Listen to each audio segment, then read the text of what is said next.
Good evening. How are we today? I I played a bit off stream. I only reloaded the last save so I could get back to here a little cleaner. So now I'm back up to 8 herbal medicines and a little more sacred water. Because that last ghost fucked me up more than I'd like.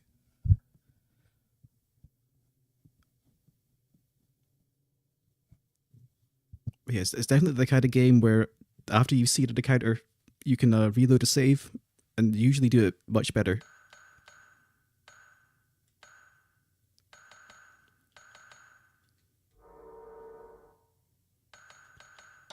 What else do we have?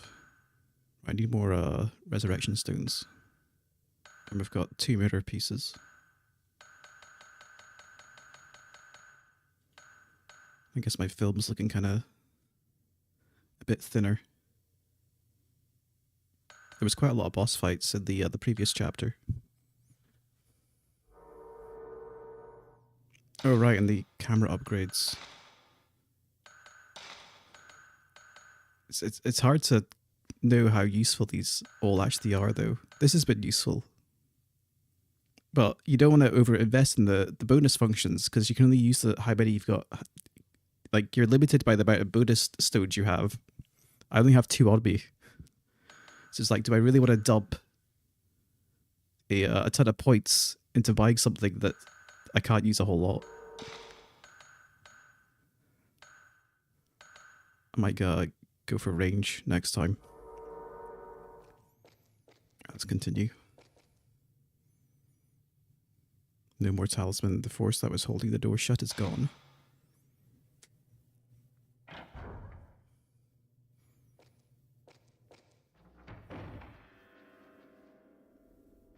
Oh, the candles are all messed up.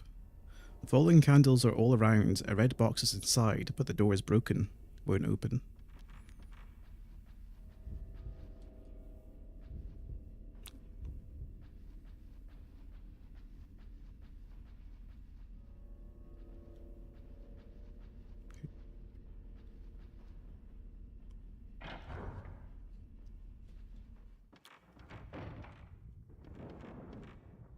Oh, we got thunderstorms.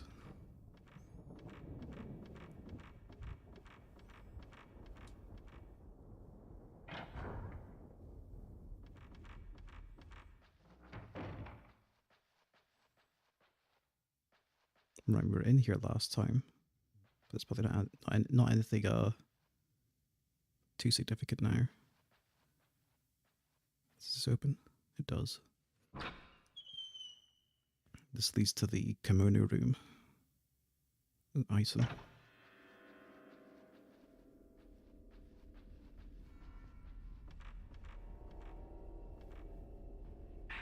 Spirit stone.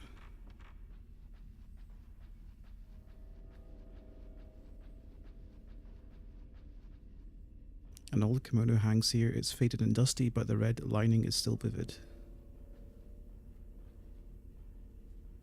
Can't interact with that.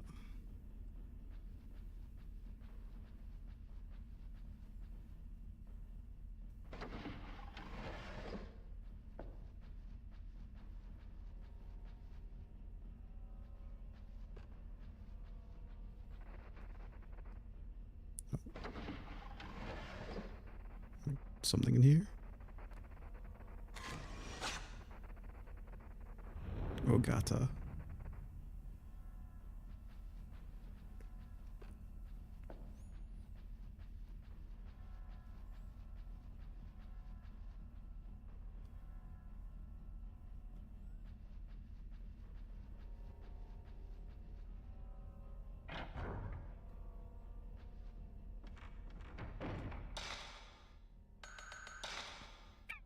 Check the map. I could have checked the rest of this courtyard. Might have been a good idea to do that.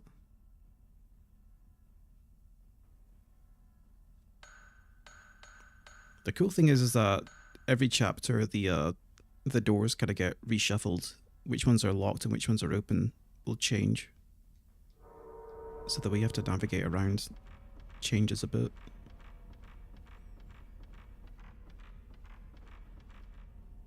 Door won't open.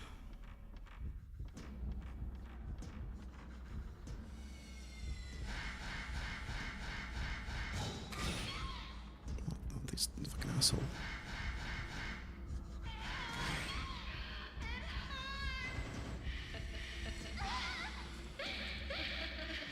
I hate this fucking ghost. It rushes towards you like crazy.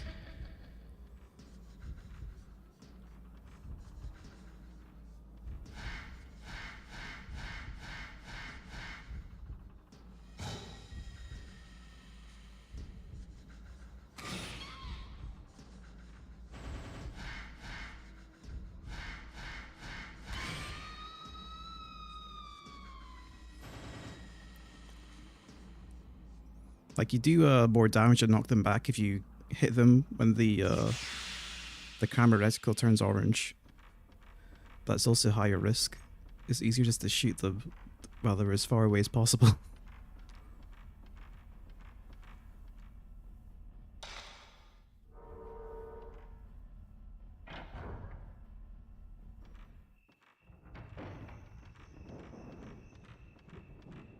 Especially if they're already close to you.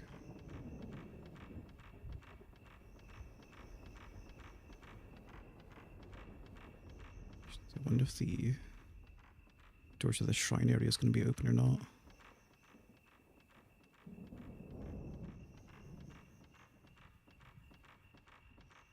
Let's save point back here.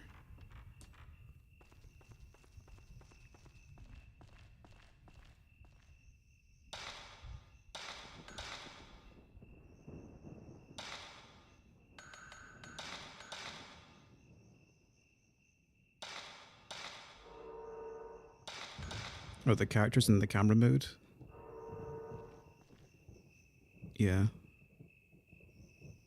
Those signify your camera power.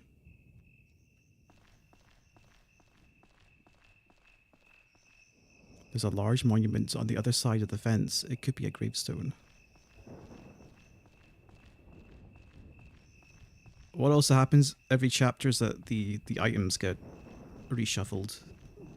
So it's worth just checking every Nuka Cranny again. Just to see if there's anything.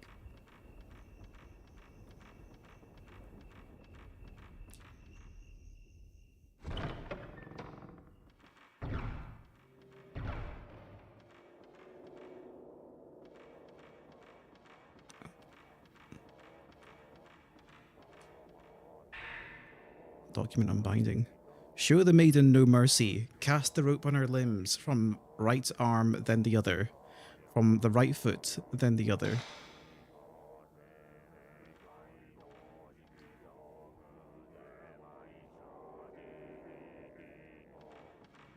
Don't know what that noise is about.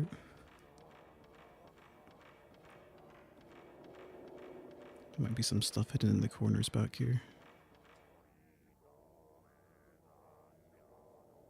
No.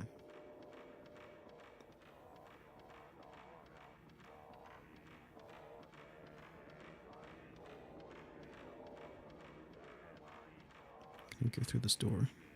The door seems to be sealed by some powerful force.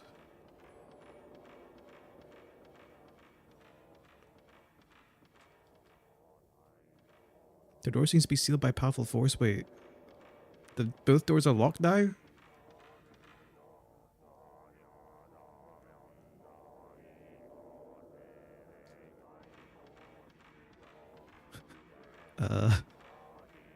It's decorated with old artificial flowers. There are sacred ropes tied to the pillar on the altar. Oh, there we go. Ceremonial rope. There are 4 of them altogether. Maybe they're used for some ritual.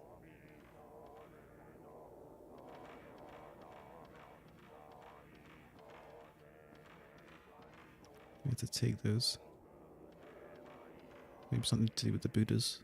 Stakes are at the base of the Buddha with a damaged right hand. Used a ceremonial rope. Oh. Right.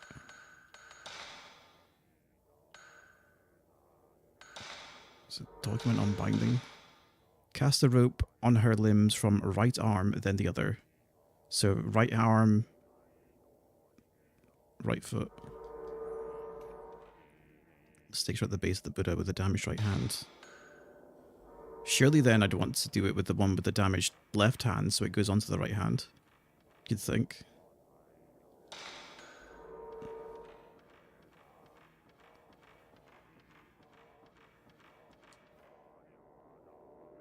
Damaged left foot.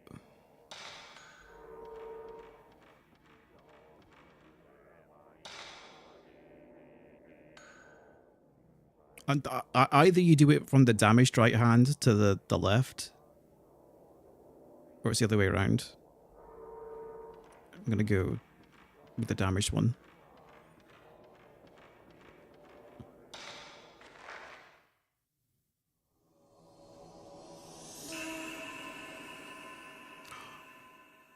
Buddha's roped.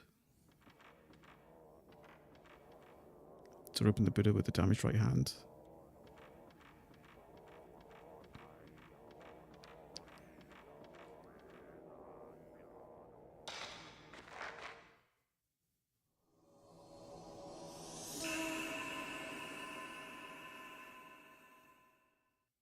We get a cutscene every time. I don't know if that means we got it right or not.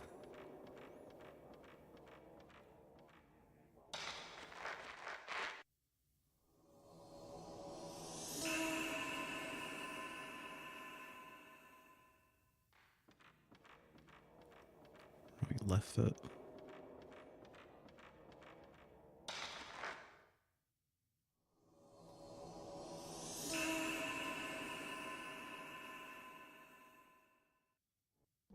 Oh. The altar door opened, okay. Had it right then. There's a something in the back of the altar. Teal carving. A stone with a strange character carved into it. The reverse side has a plug. That's probably for the shrine in the garden.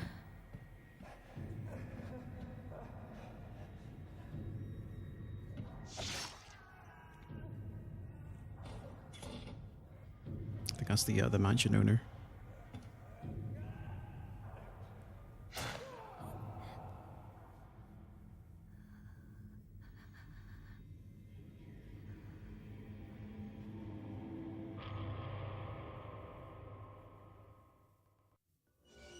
Who's here?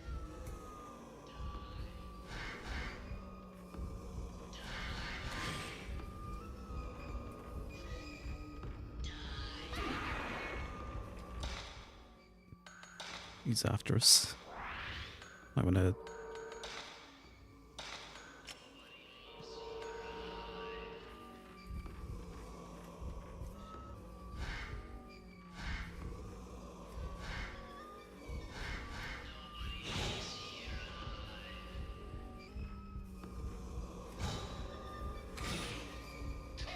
What do you mean I didn't count?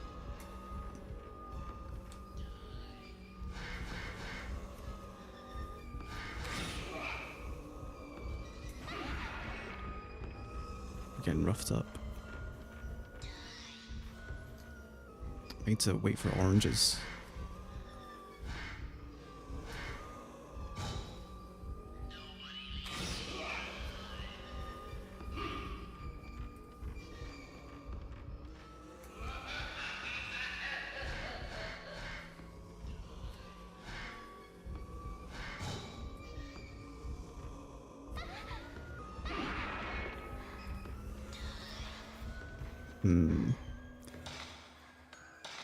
I might reload, I don't know, after this. After knowing how he functions.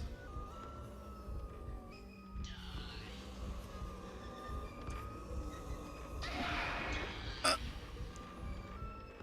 I shot any ropes yet with the camera, they're not popping off. Is the thing. It doesn't do anything.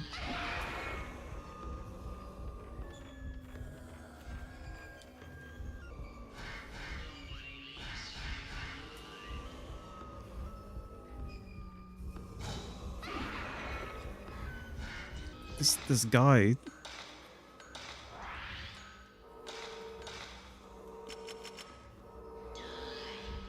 teleporting on top of you.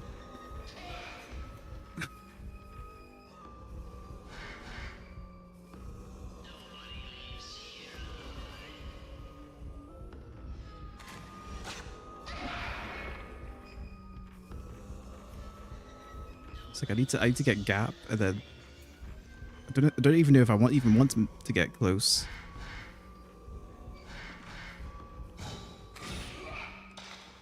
It's probably better just to run and do a hit.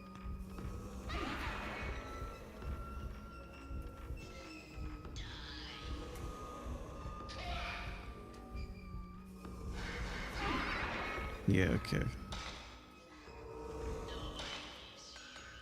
We'll do a bit more practice.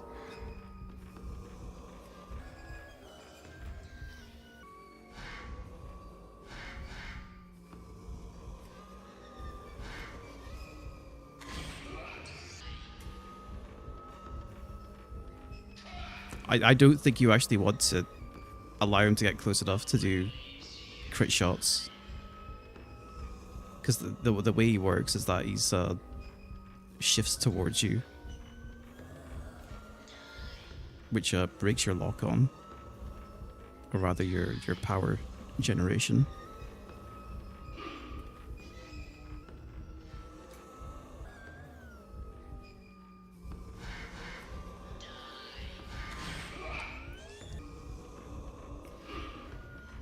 Though if you do manage to get a picture of him while he's close, it seems to stagger him enough that you can run away.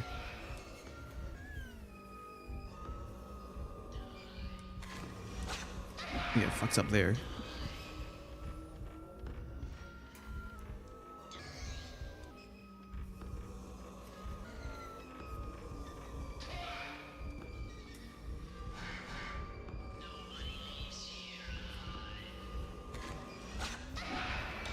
Okay. If he's too close, the camera doesn't register, which is a bit annoying.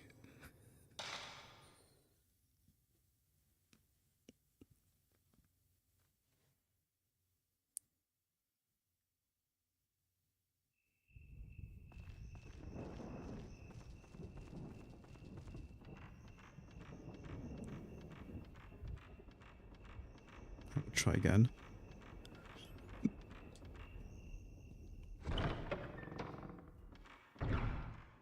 I don't know if that's maybe the reason why a lot of my other shots have just failed. Especially on crit shots, if they get too close, I guess the camera just whiffs.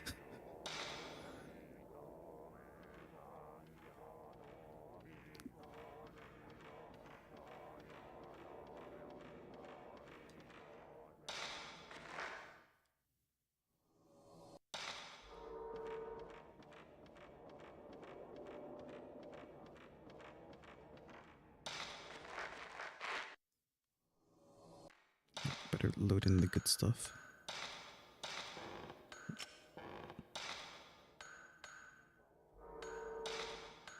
Or if it's worth getting an upgrade, maybe even just speed.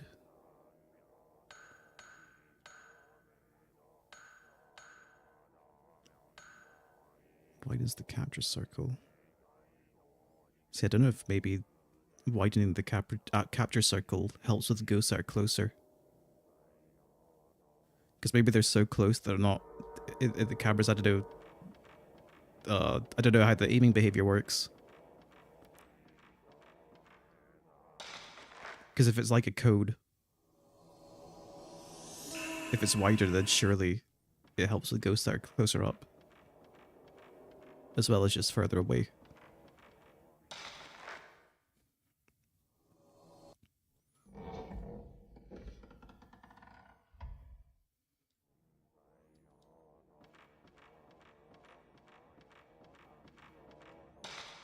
Actually, fuck it, let's just get speed for now.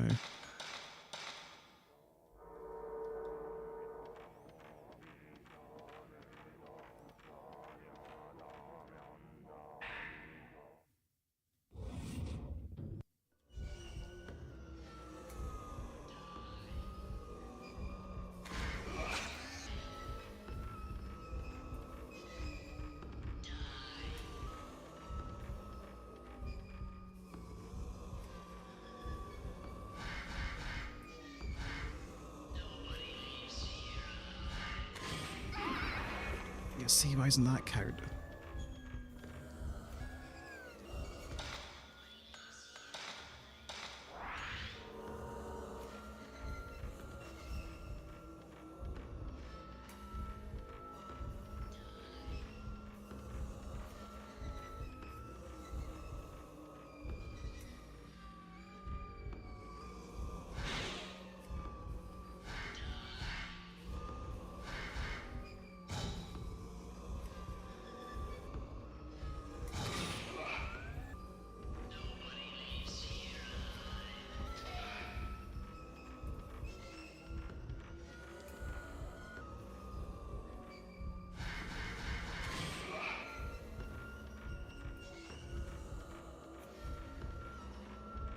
It almost feels like the best strat is just to not even just wait for a full charge.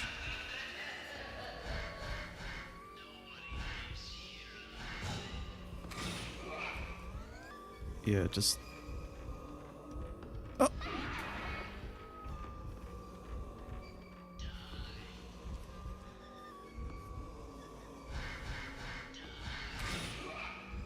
Just get him all you can.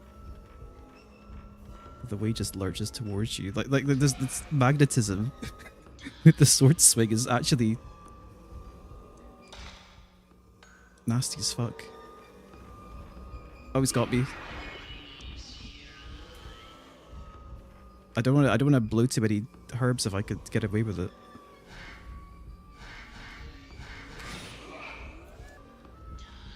Might reset again.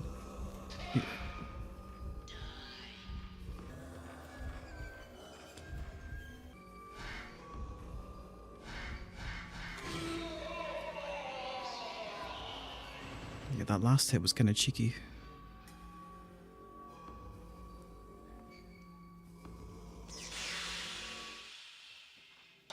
So I guess using items on tougher enemies is okay.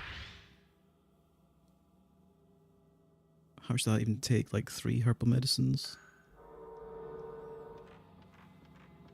Yeah, okay, we'll take it.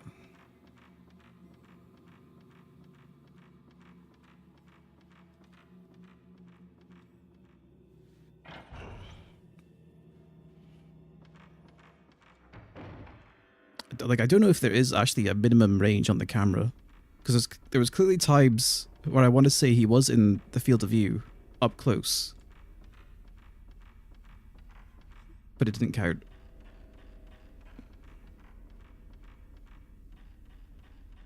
And he was clearly visible.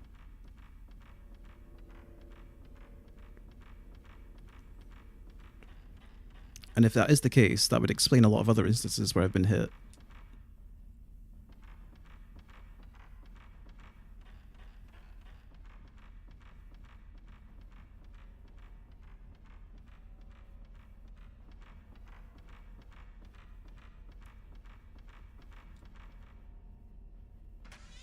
Should lead to a save point.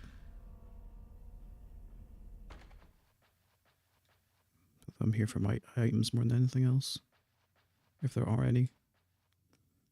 There's an old Japanese doll here. Its kimono is all faded, funny, no dust though.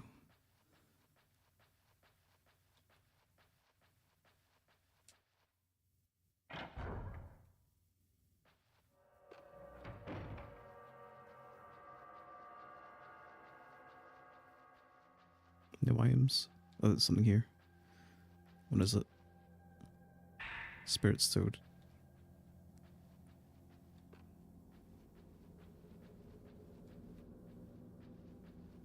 I think in the library.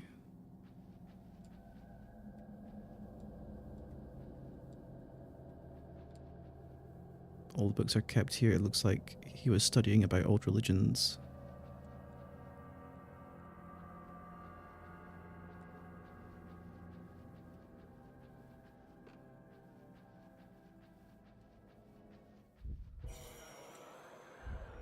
Oh, what's here?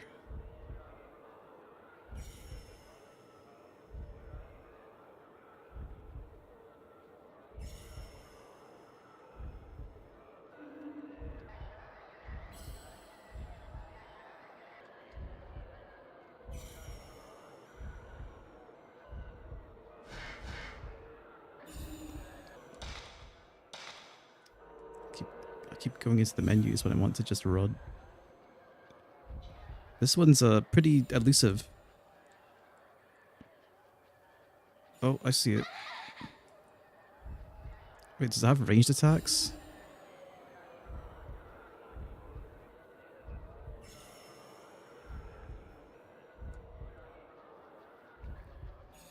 Okay, run.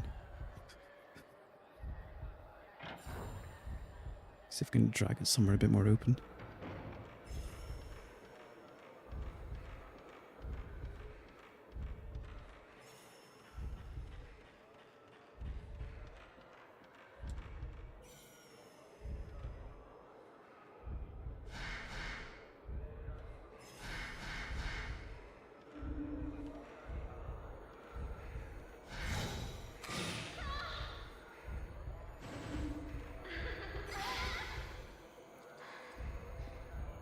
I think there's 2 of them in here now. Shit.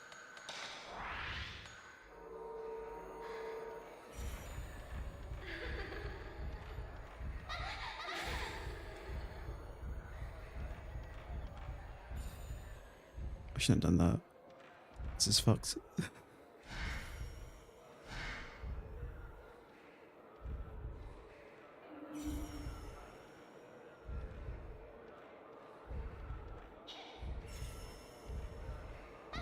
It's behind me now.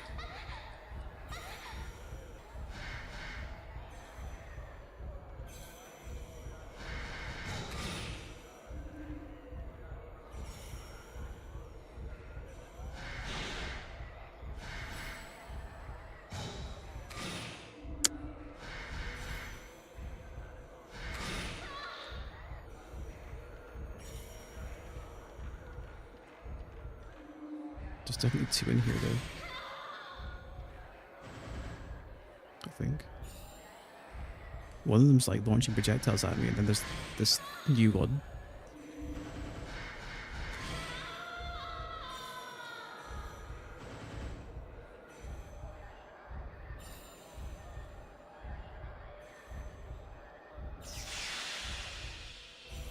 It's still here. Where's it gone? Oh. The fucking... I see it.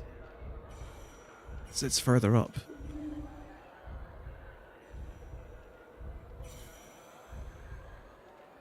I might just have to die.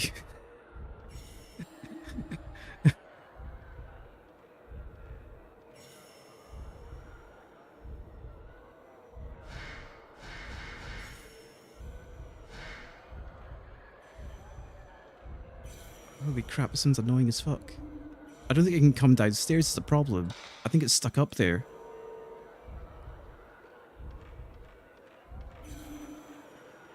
Could the ghost not navigate the Z-axis?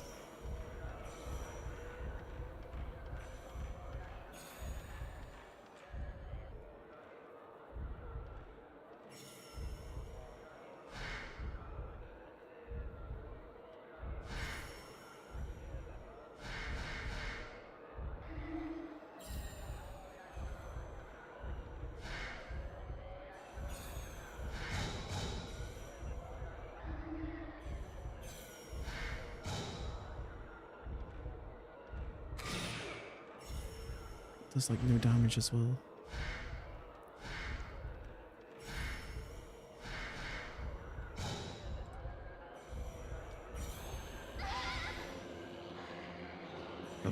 We're gonna die and not come this way. Oh. Does putting the camera reticle inside the grey circle tracking the ghost do anything? What do you mean by that?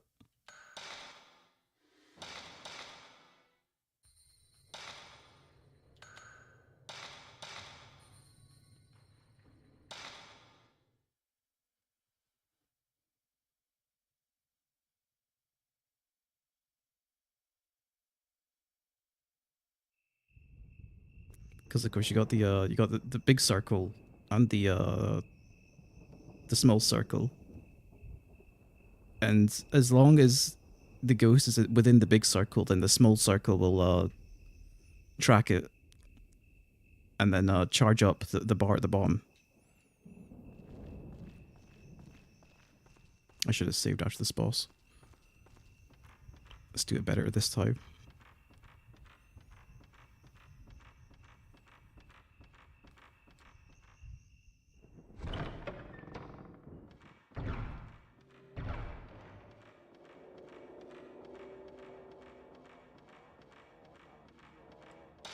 I want to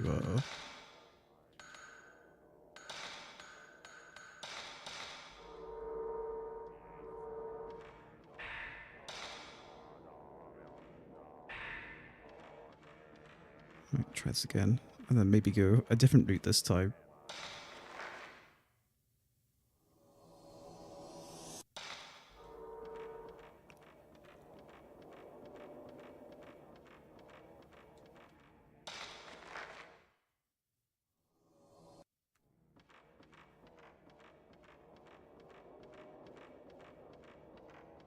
There's clearly some mechanic that decides how ghosts respawn or where.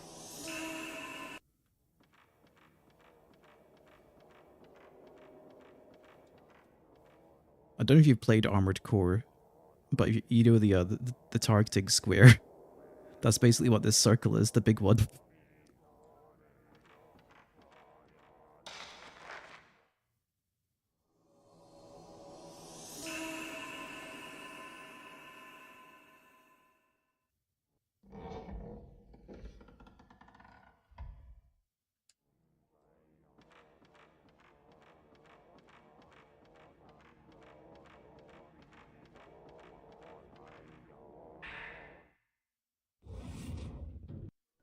To actually change the film.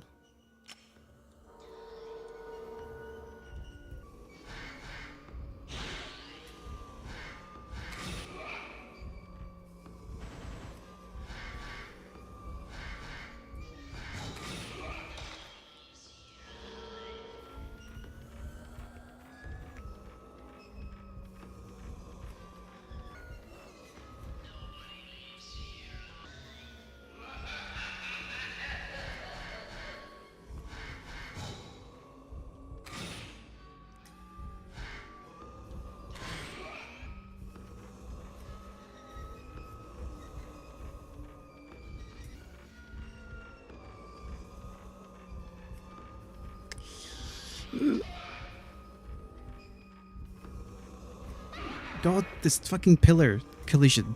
I swear to God.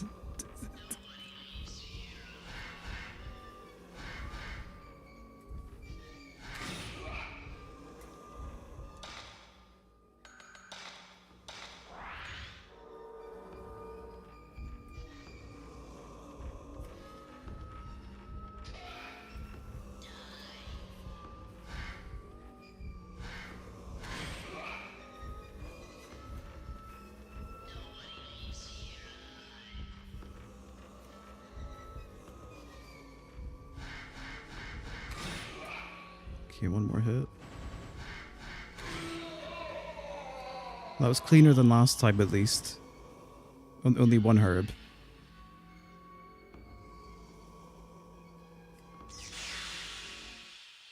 Right, I think this time I'll go straight to the shrine instead of fucking around and finding out.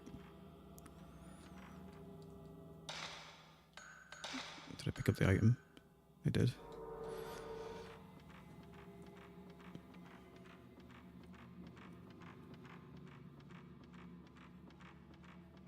Let's save.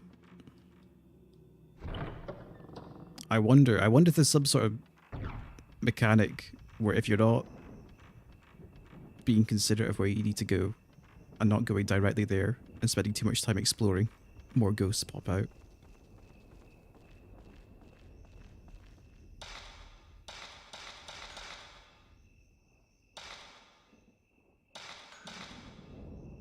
If your routing is bad, you eat shit. I wonder if that's how it works. Wouldn't it be the first time where I've gone into like an extra side route and there's been like a really nasty ghost there? Like a room that was completely optional. That.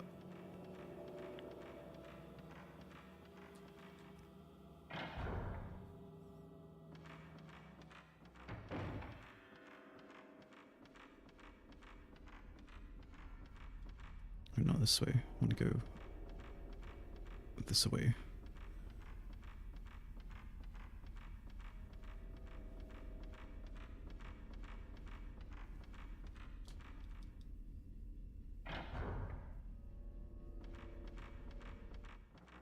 I guess for the ghosts that are moving around a lot, the targeting feature actually would be more useful.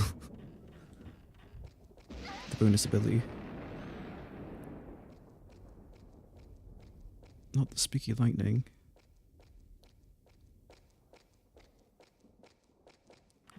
Is this in one piece now? It is. I think I want the bottom one free. 7 moves.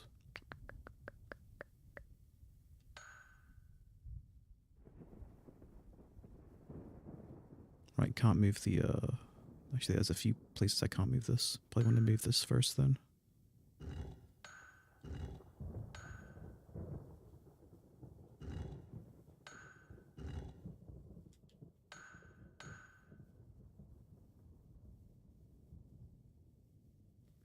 I want this further up. No, this is fucked.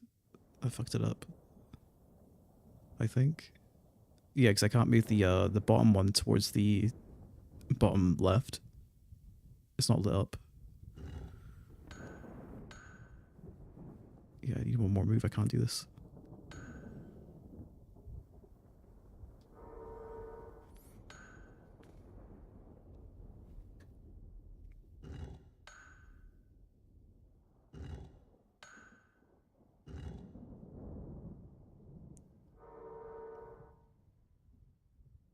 Maybe I had more moves there.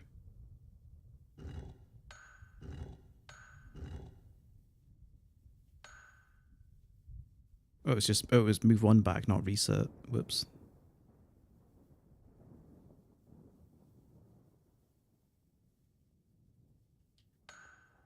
And of course, I can't move the bottom one towards the top right either. This one's tricky. Okay, this is still fucked.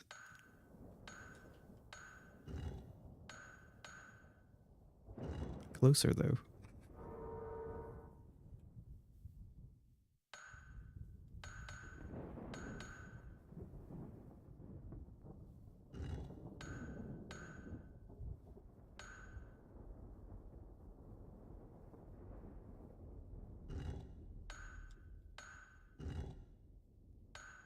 No, this is still fucked as well.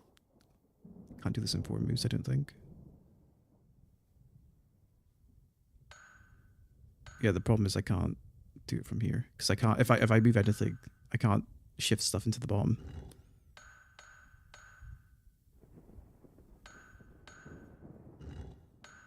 Unless,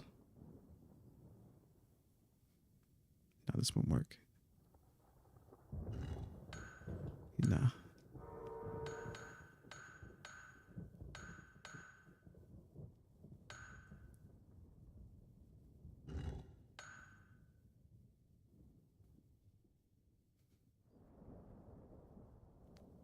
Yeah, this arrangement is tricky because you basically move something in somewhere and it's basically immobile because it's where it ends up being positioned relative to the other pieces. This one needs a bit of forethought.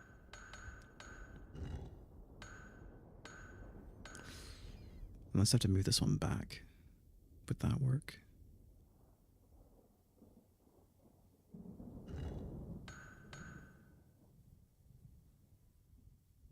It's not the piece I want there, though. I can just move this back to where it was.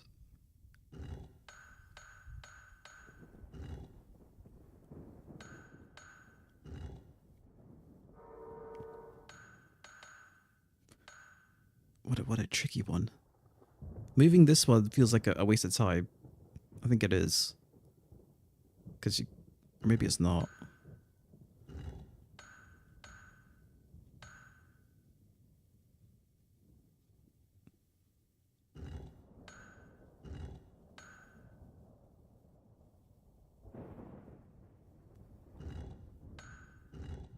Oh, it's close, but not quite.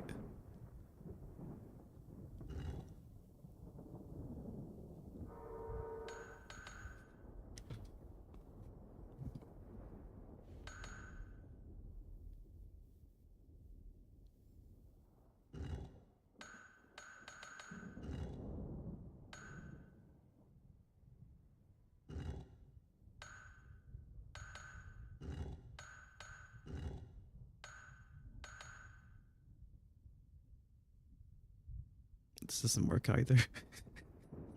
I need the two on the right side swapped around somehow.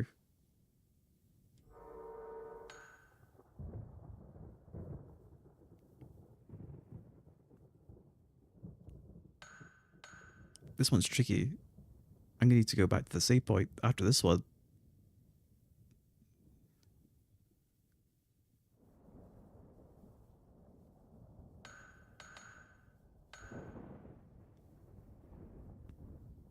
Right, I need this one towards the right.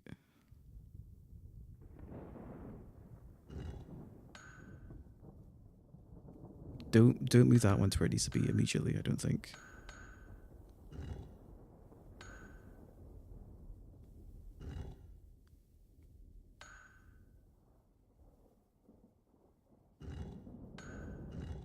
Oh. Nice. Got it.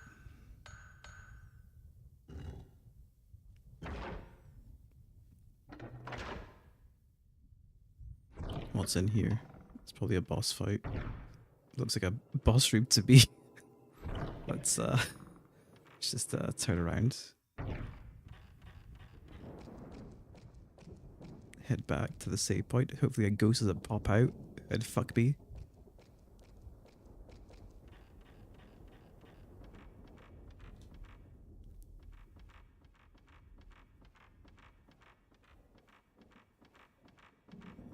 Right, I can pick up a spirit orb in the kimono room. I'd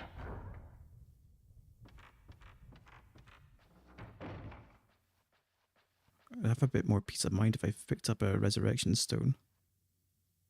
Wait, I can't go through here now? Strange.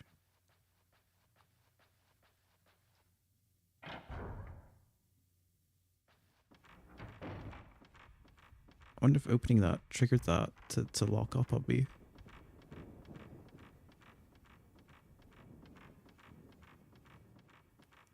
Fuck it, I'll just go through again.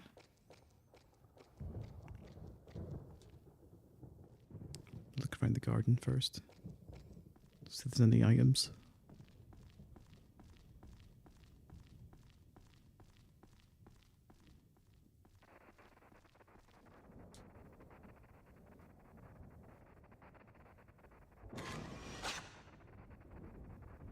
Yay.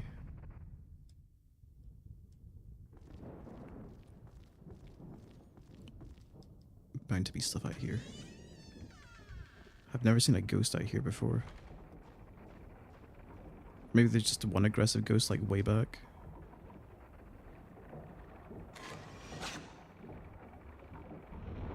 Hirasaka.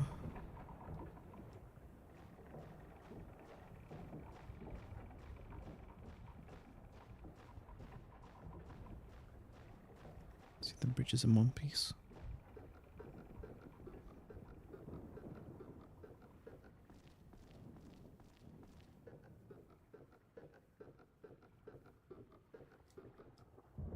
Stones are piled up here. It looks like a burial mound.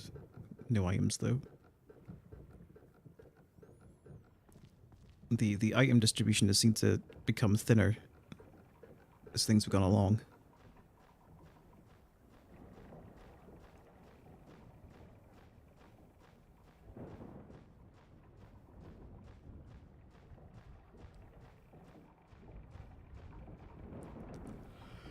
Okay, I guess I'll check inside. It seems like pretty big in there.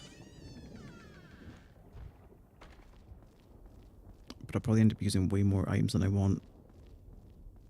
Whatever ghost is inside there.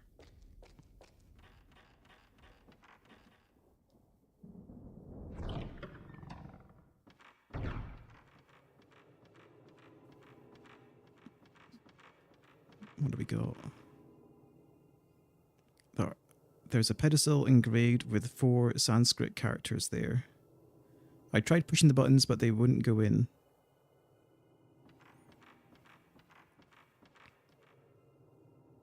There's a pedestal engraved with 4 Sanskrit characters here. On all sides.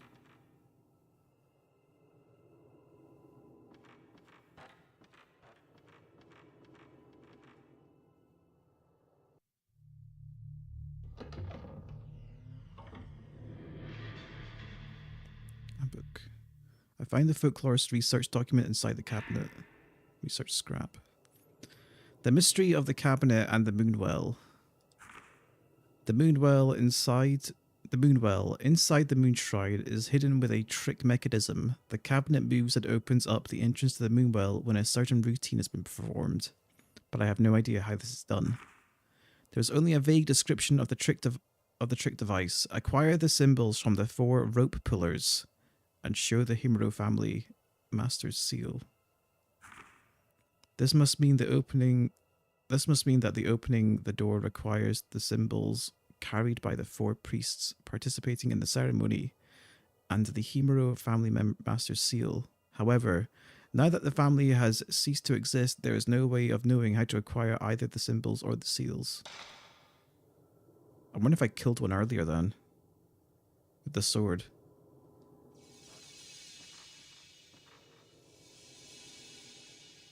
Oh. So, change ammo.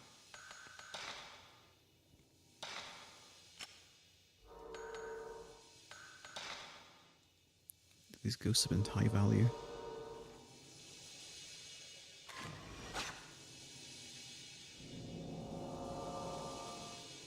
Oh, they're buried. Okay. I know which grave that is.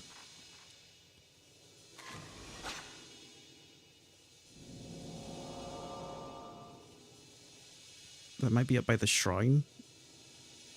Outside on the hill. In the bamboo forest section.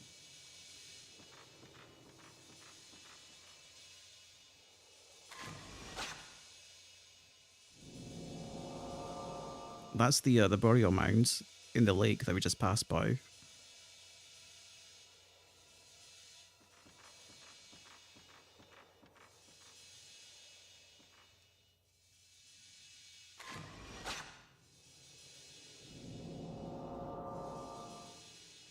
Isn't that just outside?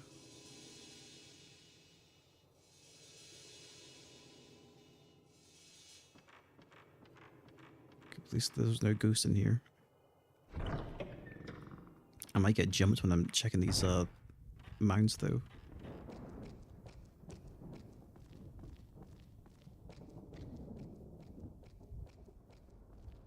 There we go.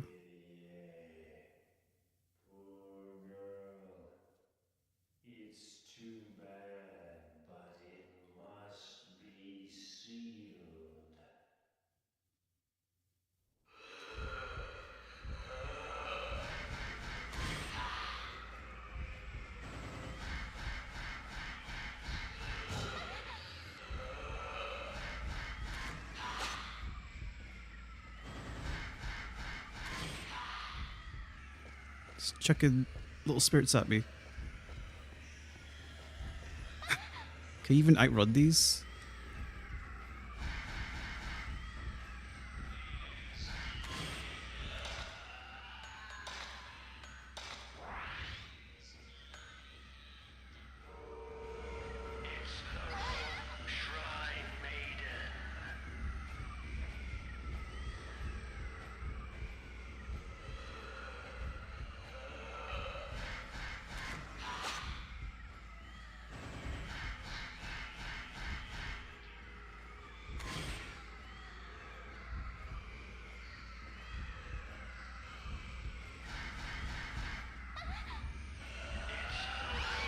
God, fucking cocks. Dead. Wasn't there a way to shake off enemies after they've hit you, so they could don't take a shit to the damage? Let me Google this because Joestar mentioned it earlier. Reveal frame shake off ghost. FF1 evading and shaking off ghosts.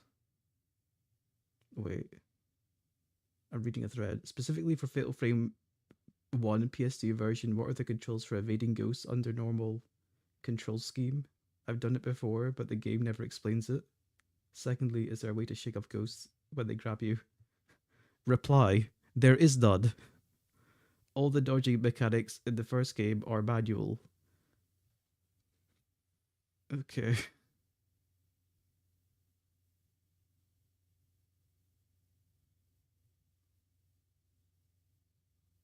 Shaking off a ghost though is like just spamming inputs with the analog stick. Is that it? Okay.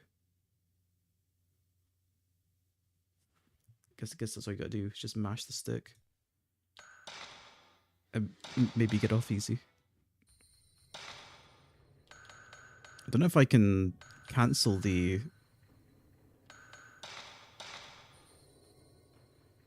projectiles by shooting them with the camera or not.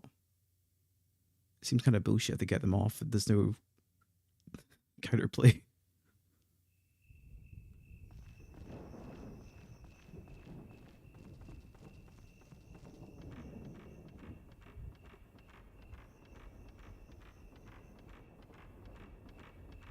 I have to do that. I knew it. I should have saved after doing that puzzle. I think they do phase through objects. It feels like they do. It feels like that, like the wandering little flames probably should have hit a Torii gate on the way towards me, surely.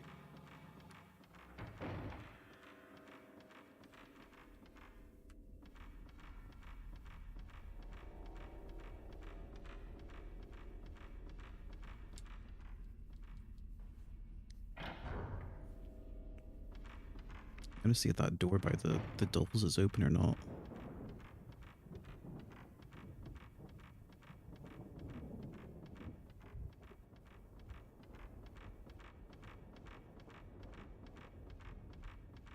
There's gonna be 4 of these guys as well.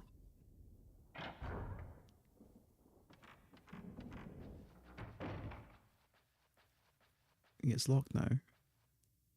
I swear I went through here earlier. I guess it only works on the side where the picture is.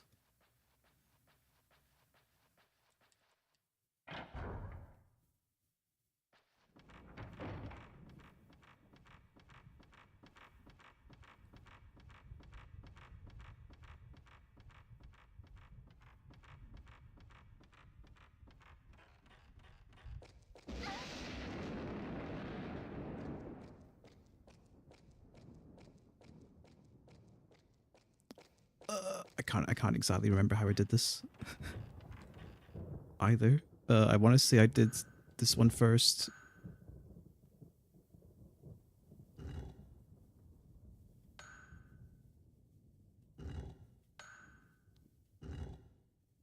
It's not quite this at all.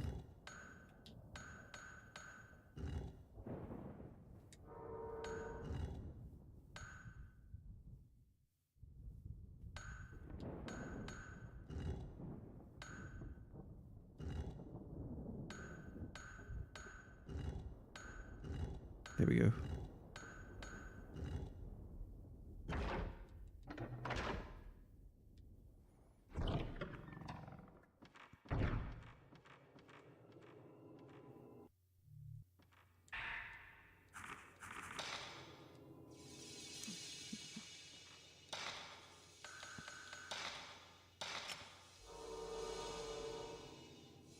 I might actually, before I go out, I'm gonna Google if there's any way to cancel blue projectiles. You think it would just be take a shot photo of them?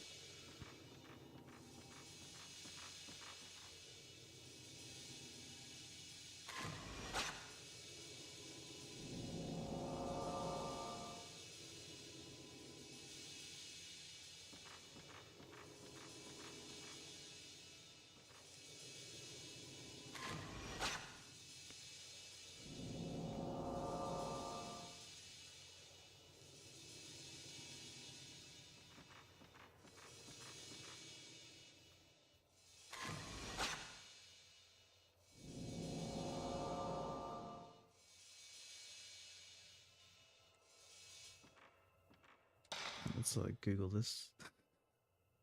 Fatal frame. Blue projectiles or blue flames?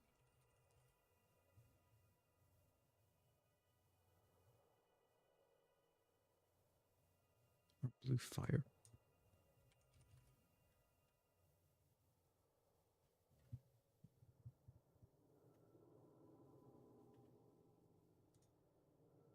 Fatal frame, cancel projectiles.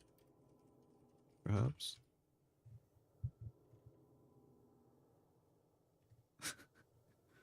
I get fucking Street Fighter results instead, thanks Google. I guess there's nothing. Okay. We just have to try stuff.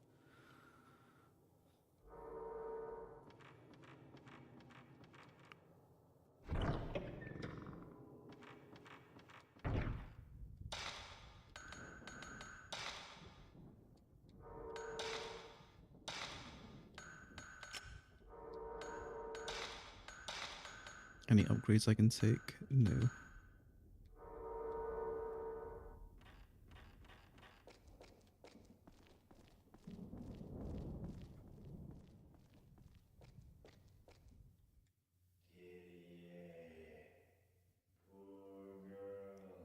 Can't skip this. It's too bad, but it must be sealed.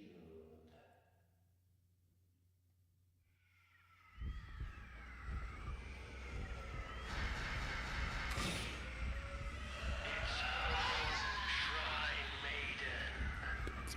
What? Okay, I guess spamming the stick doesn't do anything.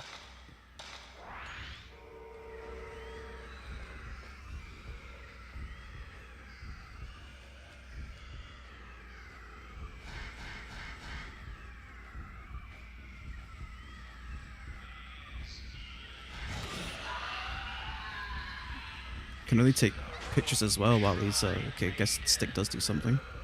Maybe. Can only take pictures as well when his head's like, attached.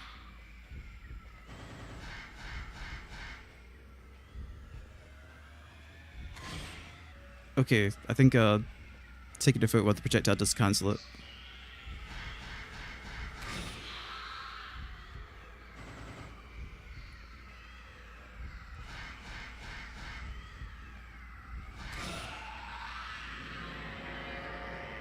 Something shows in the photo, it looks like a letter. Okay, we learned stuff at least.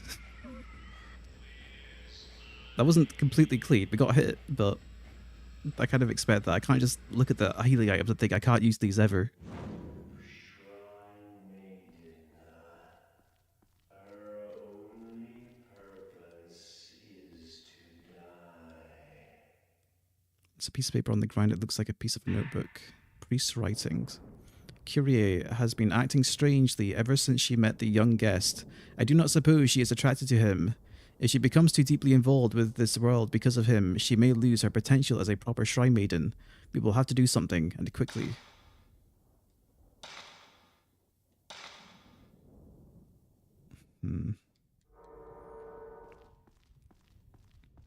I don't think my film is looking too hot either, to be honest.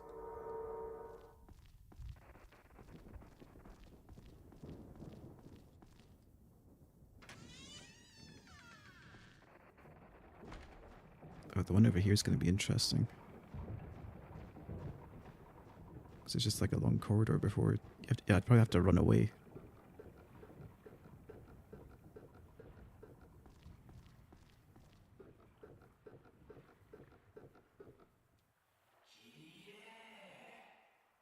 Why did you become attached to this world? You'll only suffer.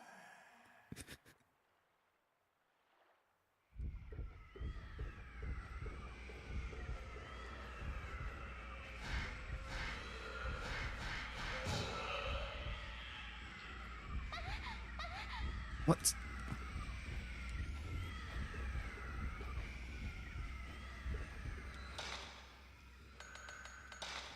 Okay, so it's not just the same enemy 4 times. It seems to have different attacks.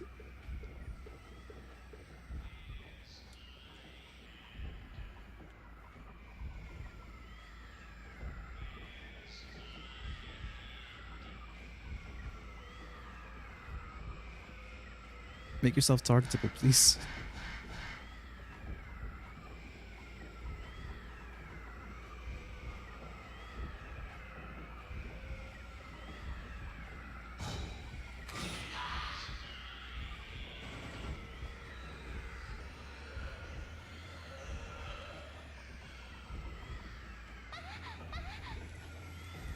Oh, the way this guy shoots projectiles is different from the other guy.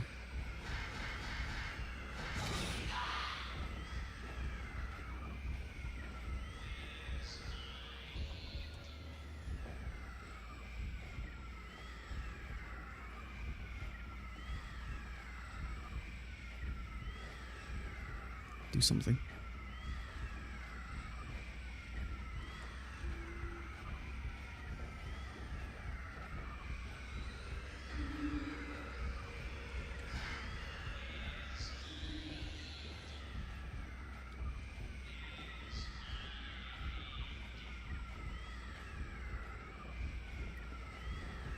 I know where your head is. You're hiding it from me. Come on, asshole.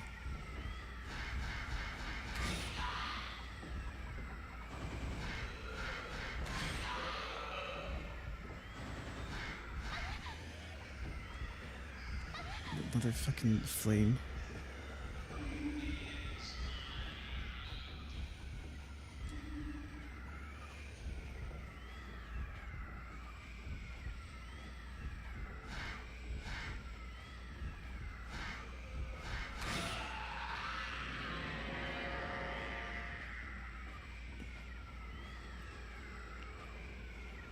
These guys are kind of roughing me up, though.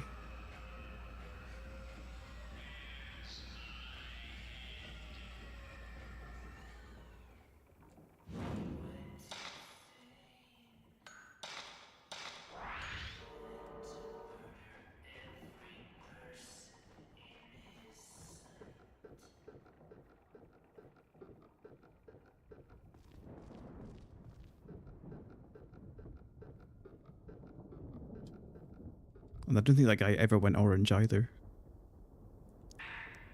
Priest writings. We followed the master's orders and hid the guest. I told Kyrie our guest had gone home. We will have to carry the body far, far away so that Kyrie never finds out.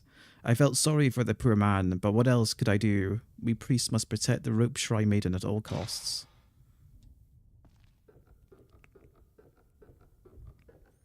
I hope I find more restorative items.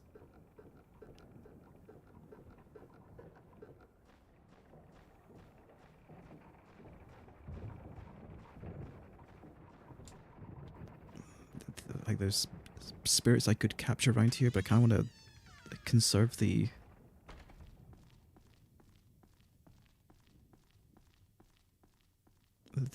film I have.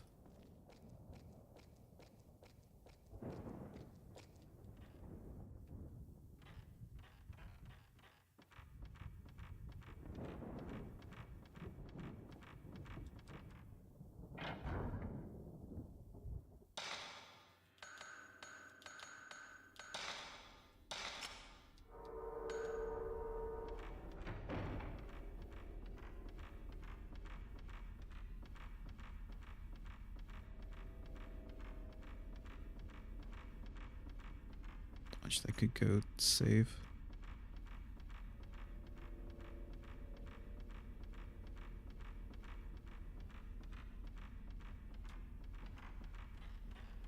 That last piece was tricky because there didn't seem to be an obvious tell when it was shooting off spirits. The other one was way more obvious about it because it would flash orange. It was like stay still. Fucking shit. Oh, this is the annoying one from earlier.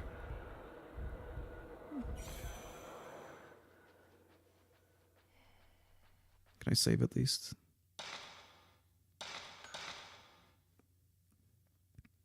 Yeah, I thought it would just be, you know, point camera a ghost. Would the game.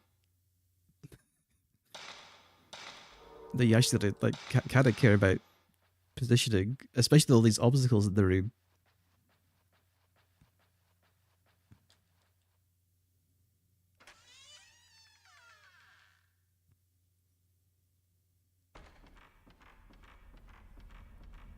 And like considering things like opportunity costs, because the ghosts don't leave themselves vulnerable as much as you'd like.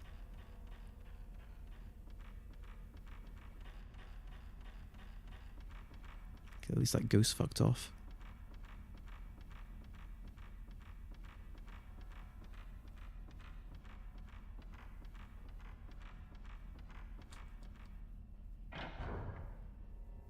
There's usually something in here. Yeah. Well, there would be.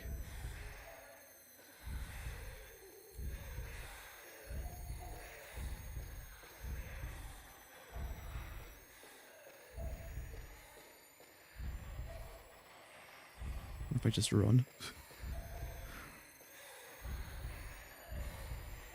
By ghost. Oh, you have to kill it.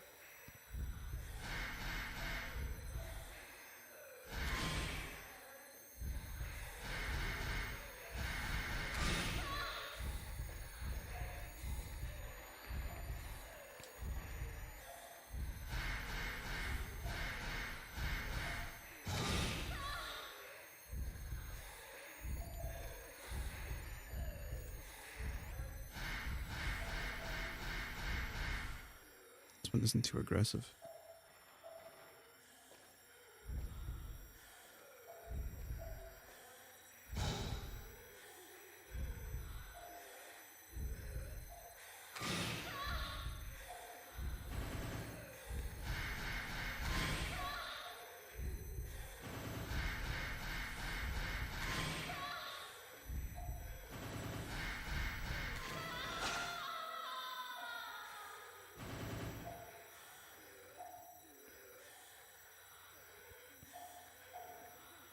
It's just floating around.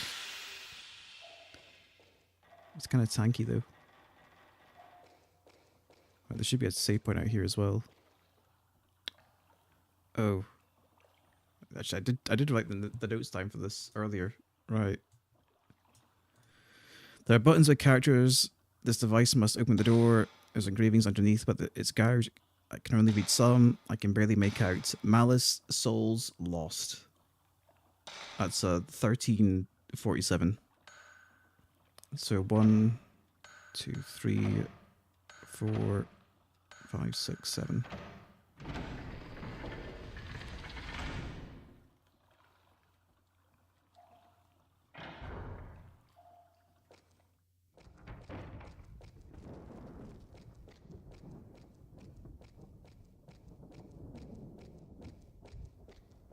There's a save point out here, thankfully.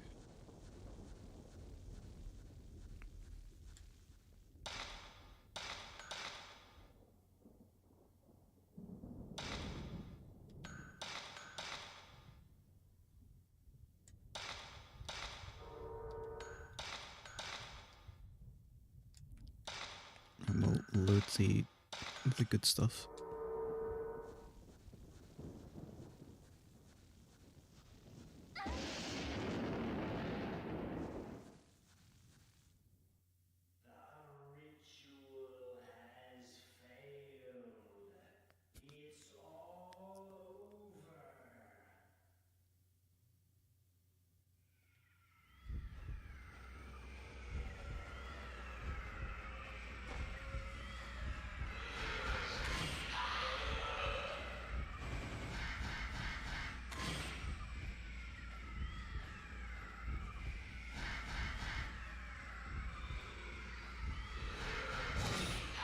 Okay, this one's a bit easier.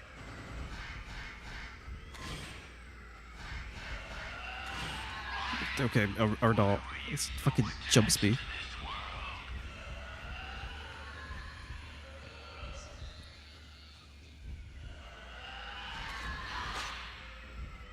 I could have taken a shot at him while he was jumping at me.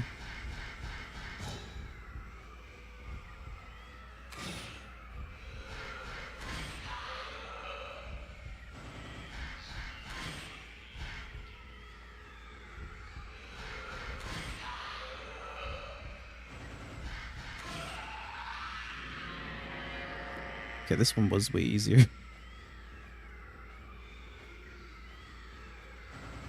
Is that fucking spirit gonna start traveling towards me?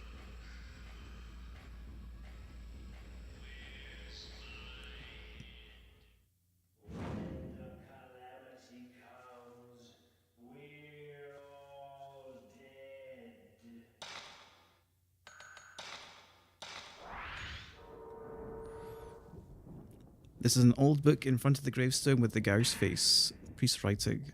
I believe that now the master's decision was a poor one. Kyrie has realized that we hit the guest. Kyrie is depressed and anxious. The day of the ritual is fast approaching. I hope and pray everything goes well. My items are going away quick. Let's go towards the shrine.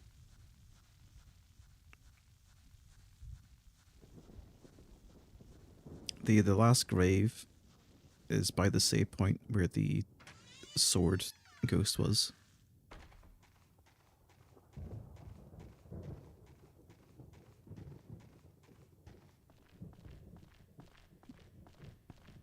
I think I caught a glimpse of something up here.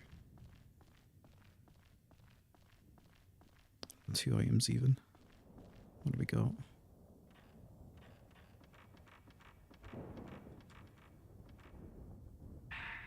Thank you, God. Stone mirror. Type 90 film.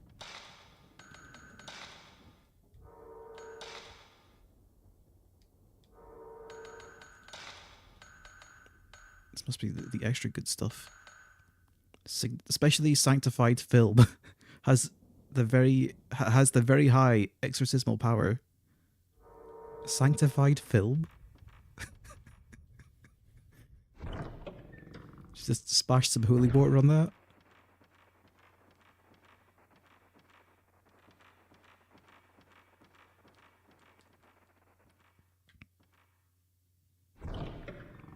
Okay, well, picking up the stone's good, because that functionally acts as a full heal if I die.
Was that bloodstain always there?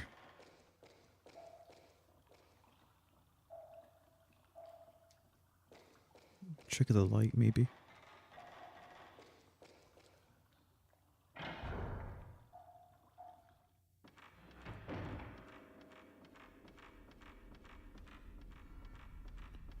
Through this door.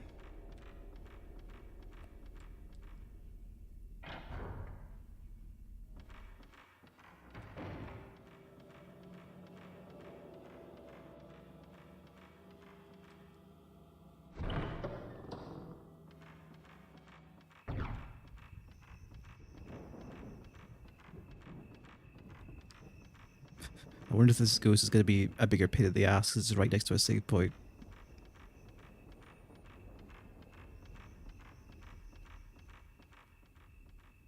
I'm kind of impressed though, because I feel like most games would have just made the these 4 priests have exactly the same behavior.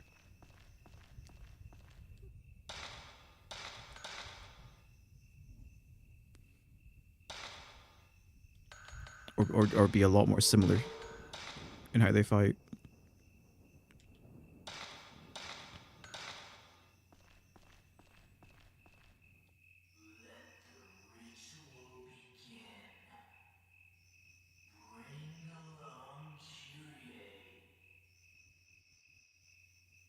It's gonna be kind of claustrophobic around here though.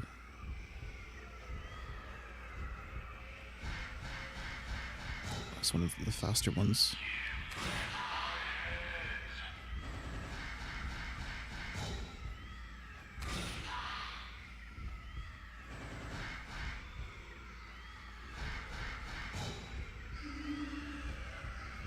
Oh!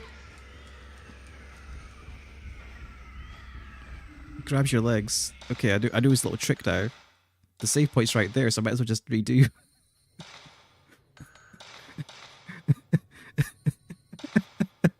Motherfucker.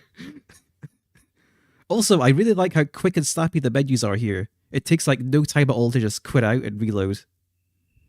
I wish more games were like this. Ritual begin. Bring along Kyrie.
Your head's on you, man.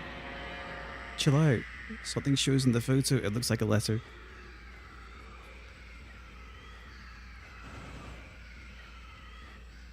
Okay, honestly, that one was kind of cool.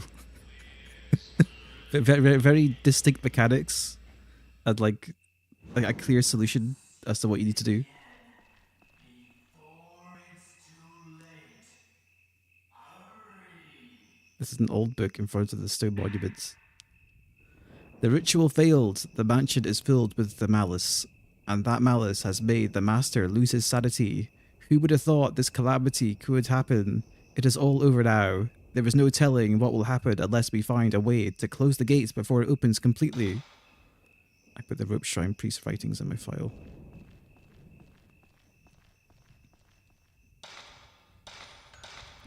Right, I'm gonna save now. Might as well. I was really clean. There's some adjacent rooms I can check out, especially the mask rooms. Hopefully there's some items around there. I kind of want to run around a bit to see if I can find anything.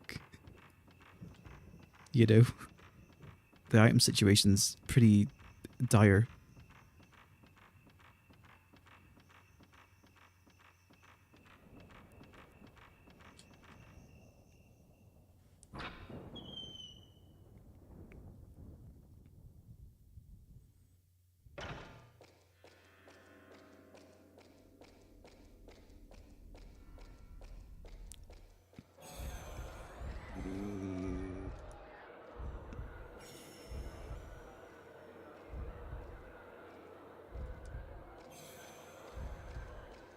Probably wouldn't even pursue me.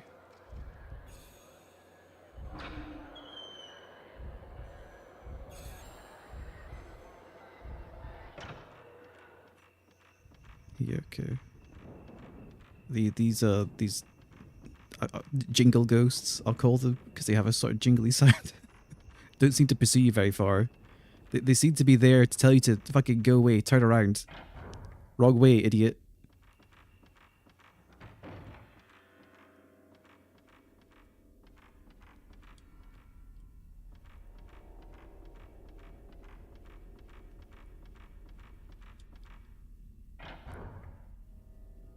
Right, kimono room should be back here. With the door. Like the false one that turns around.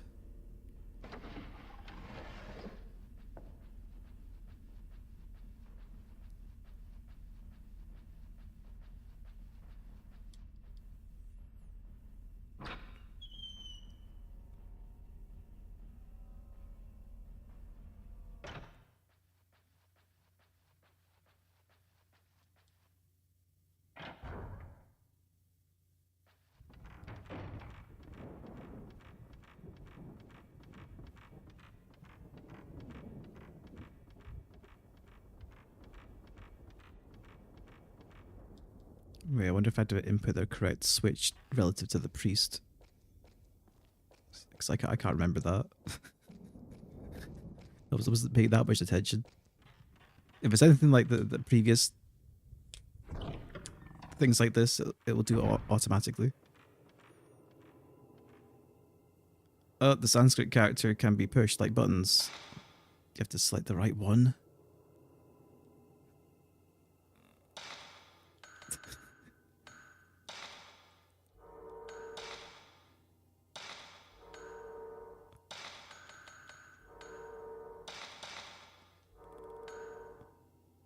Furious looking mask. Photo of character.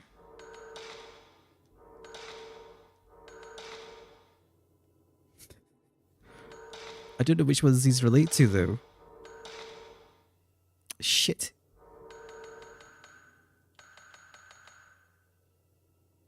Oh, wait. It tells you which one's which. Ghost of Priest of Square Garden. Ghost of Priest in Backyard. Burial Mound. Atrium.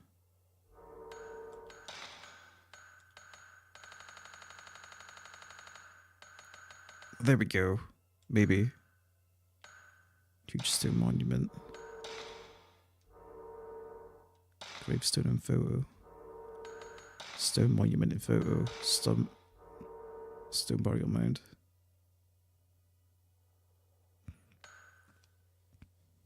Doesn't tell you which one's which though. I guess you have to. Maybe these are in order. But I still don't know which of these relate to which side of this.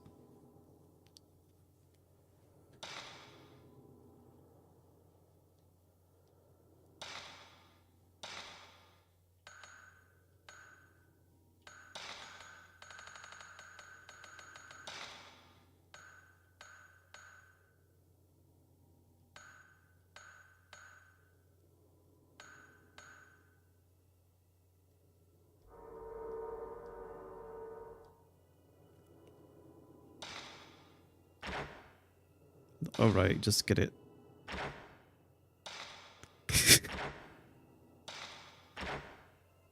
When I pushed the button, some device came off under the cabinet. You can just click them until it's right.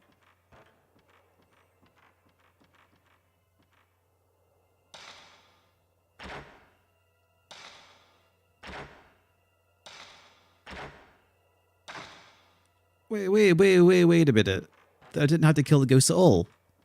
I could have just pushed buttons until it worked.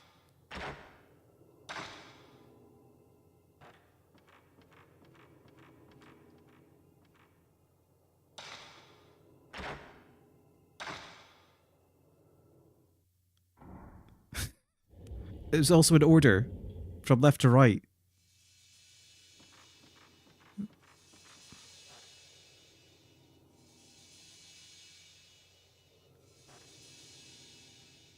Something has been taken out of the middle.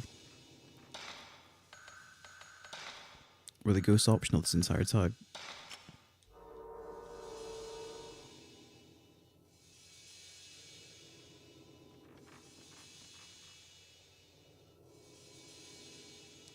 Behind it, perhaps?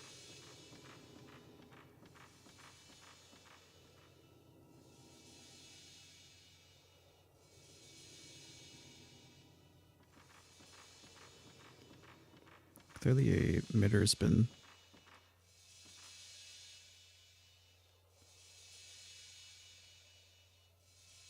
It's not. Usually the big circle would turn blue.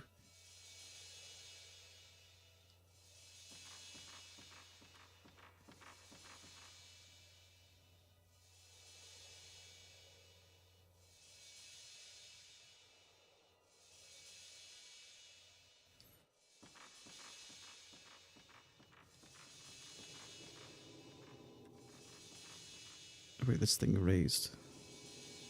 Oh, there we go. There's blood. Red liquid appears out of the hole in the pedestal in front of the cabinet. Something has been taken out of the middle. Oh, you just follow this. Wait, I remember there being a blood trail like ages back. Don't see any blood now. What if it's worth going back? You know, oh, there we go, blood trail. Spots of something red like blood run along the wood hallway.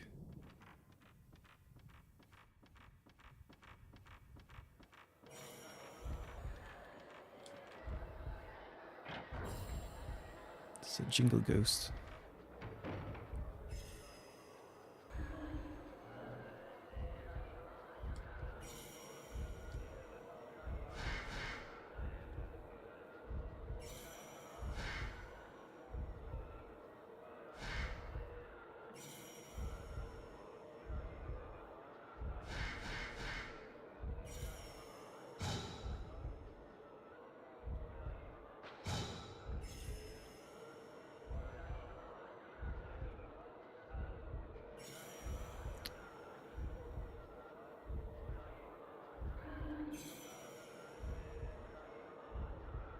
Come out.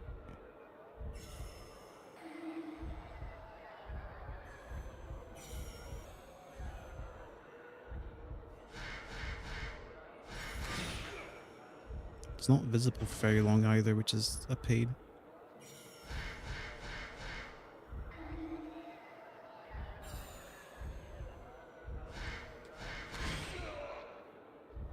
Big damage.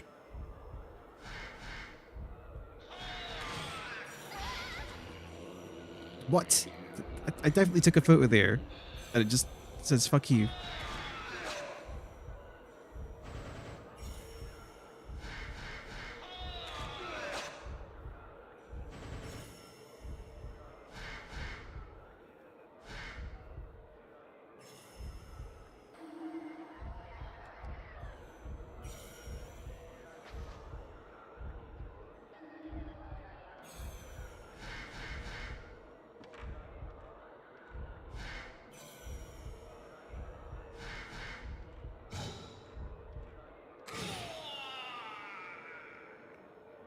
It's annoying.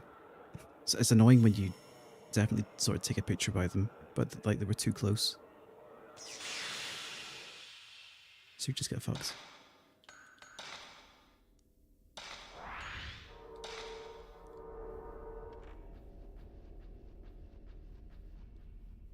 Box for mortuary tablet and bone remains. Candles are lit. Somebody must have been here. There's a save point back here though.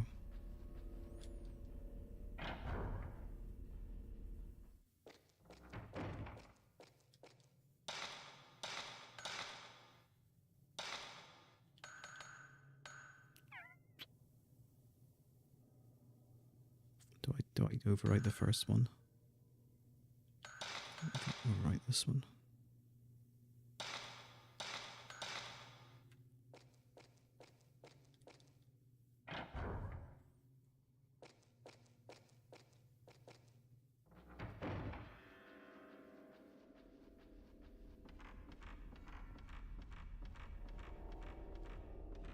Oh, sides and back here. What's this? Herbal medicine, thank you. Haven't been able to stockpile much medicine though. Been using up way more than I've found. I think I found like 2 this chapter.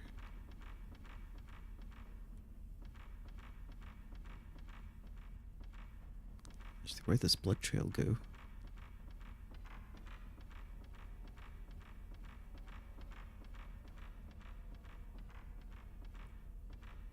It definitely went outside this room, right?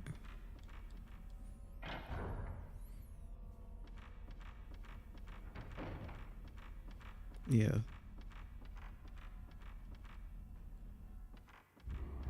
you fucking kidding me?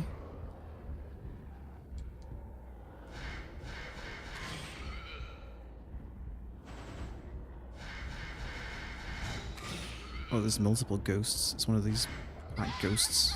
No, fuck off. Reload.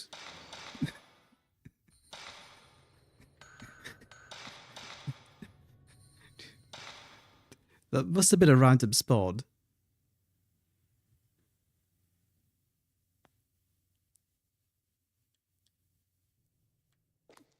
fucking annoying when they just drop on top of you. Those are fine if you got distance on them. But if they just drop on top of you when you're trying to target the other ones.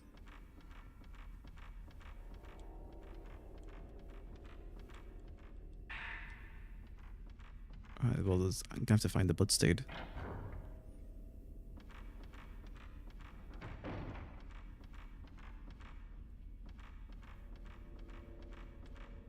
Some marks on the wall here.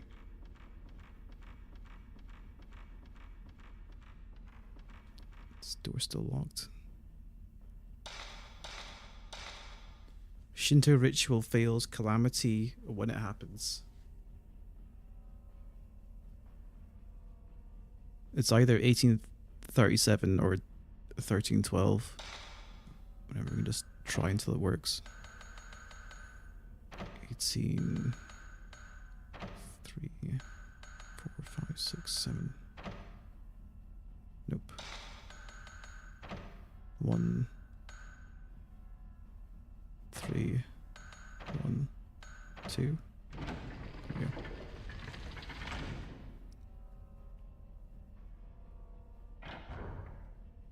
So it's usually been safe in here. And there's been items.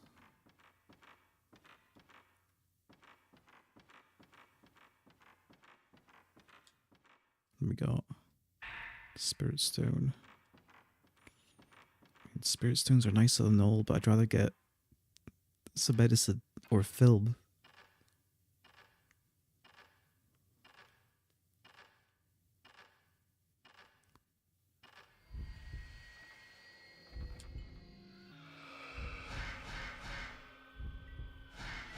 Of course, now there's something back here.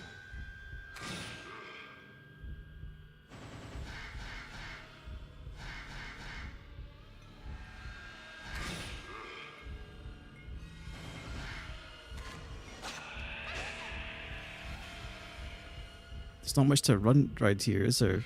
I'm kind of cornered.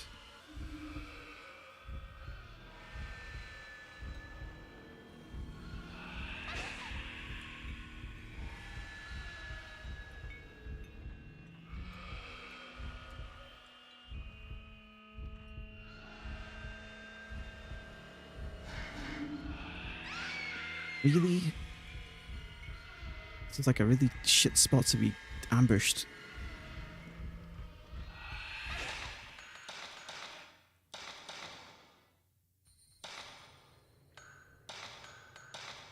Okay, then we don't go up the ladder. We get the Spirit Stone and leave.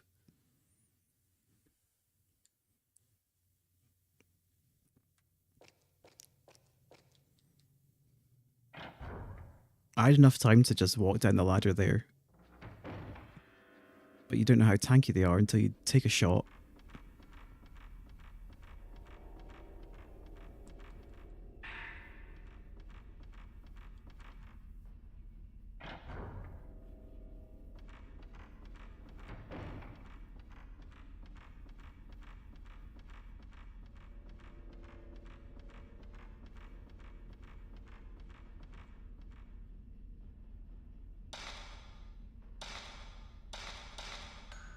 One, 3, 1, 2.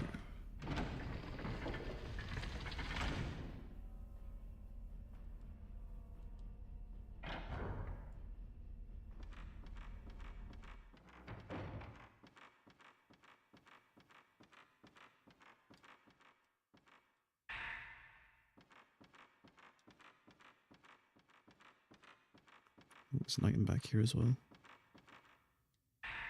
2 Spirit Stones.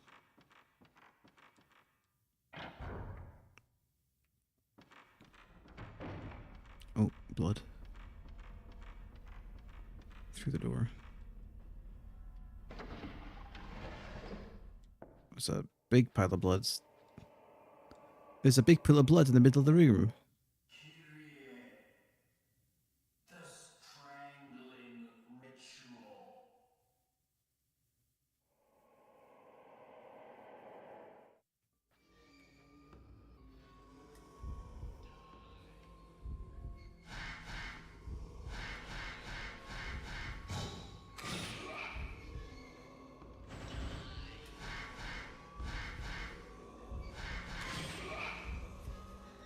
There's another sword dude.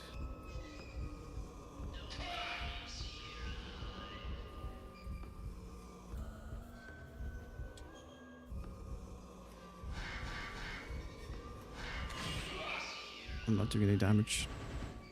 I have to wait for orange. Or when I'm fully charged.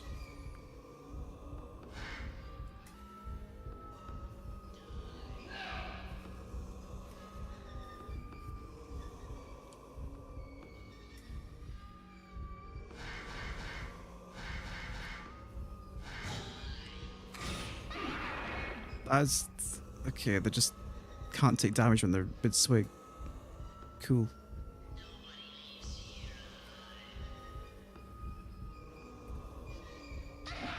What is with that fucking magnetism bullshit?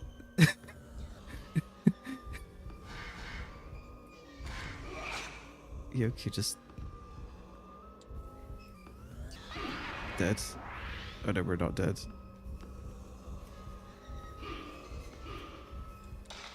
Might need the Type 90 for this.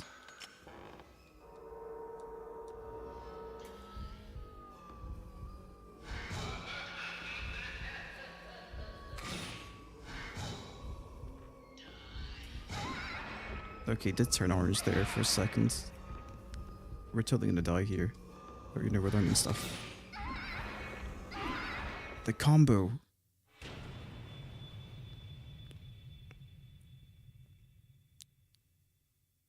This one's totally different from the other one. The other one I could just sort of like pot shot at and run away.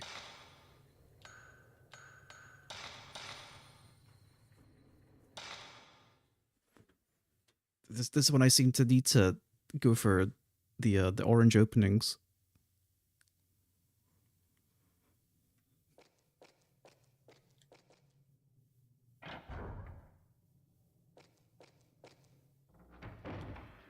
Maybe if I slow him down, that works out. There's 2 spirit stones I can pick up along the way.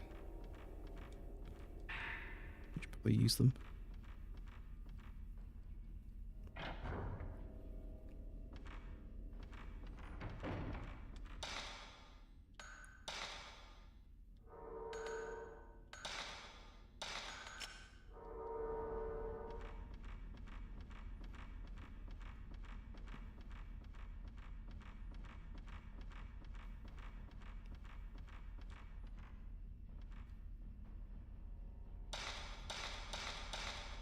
One, 3, 1, 2.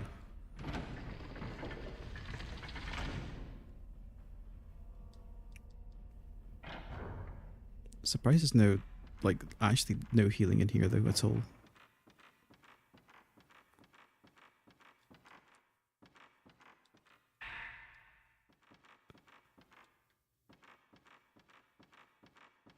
Not gonna toss me any bones.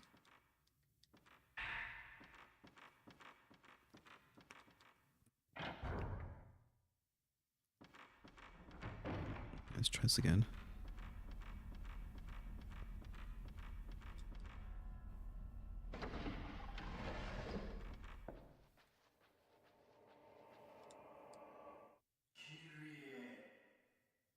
The strangling ritual.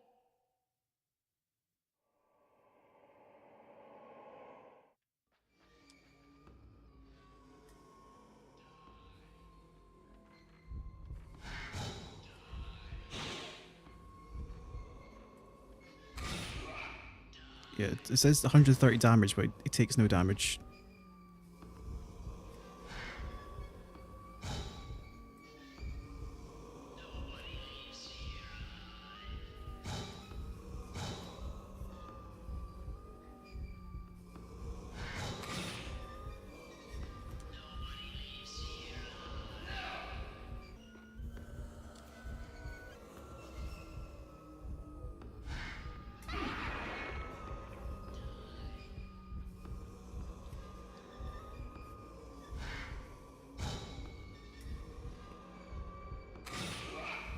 Yep, no damage. Surely it's not just a wait for orange.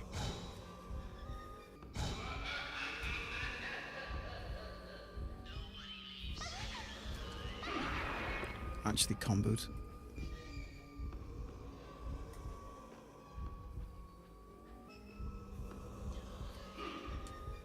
That gap close was insane. Okay, I think it's just wait for orange. To go for 0 shots.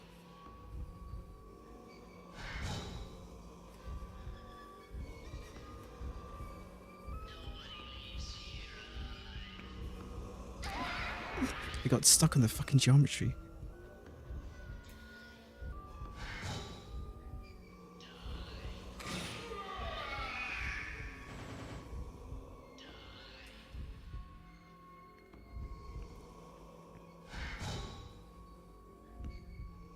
So we can only 0 shot this guy.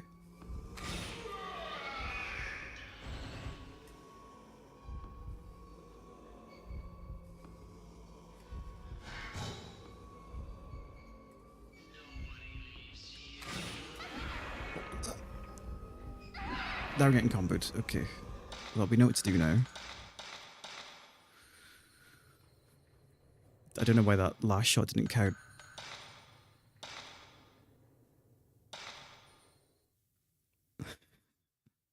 I don't know. There's some bad feedback when you fail a shot.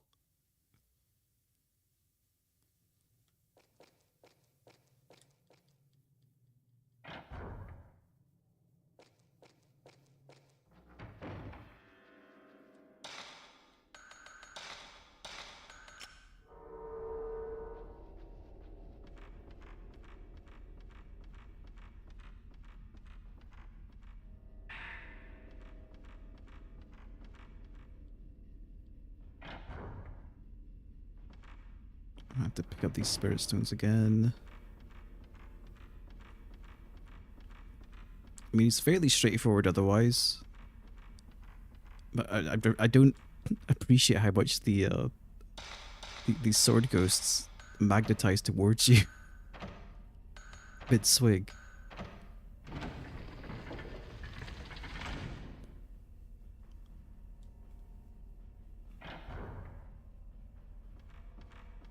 Like if you're caught in a bad position, you can't. You have to like be running away from them. You can't just run to the sides.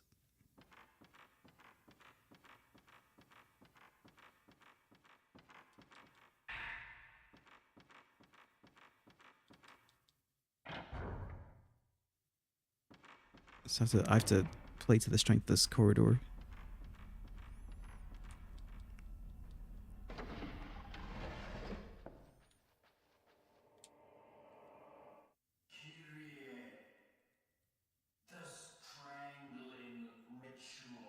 The strangling ritual.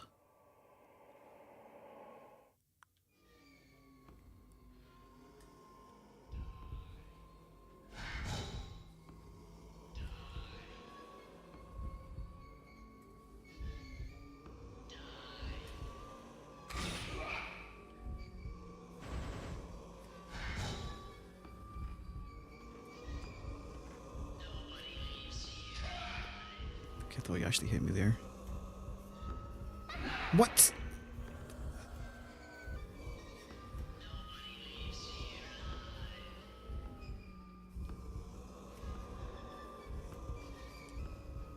He's gonna corner me. I'm actually just in like a really fucking bad position. It doesn't always do the orange attack though, which is annoying. He just like slowly walks up towards you, and then you need to somehow scoot behind him.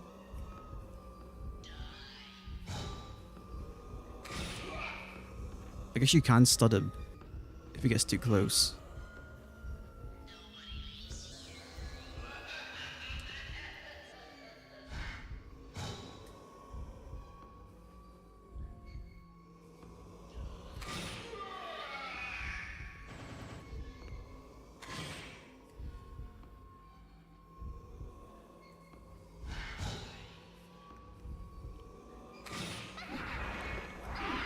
Excuse me? Why doesn't that count?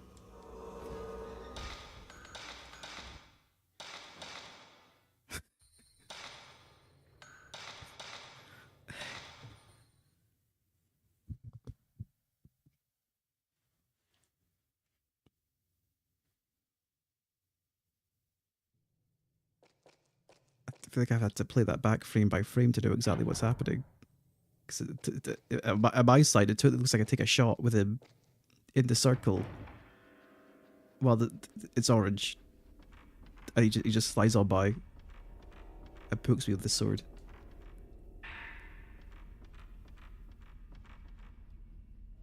Besides that, I think if he's not doing that attack and you get cornered, you need to just take a photograph of him. Because he does get stunned, even if the photograph doesn't do damage.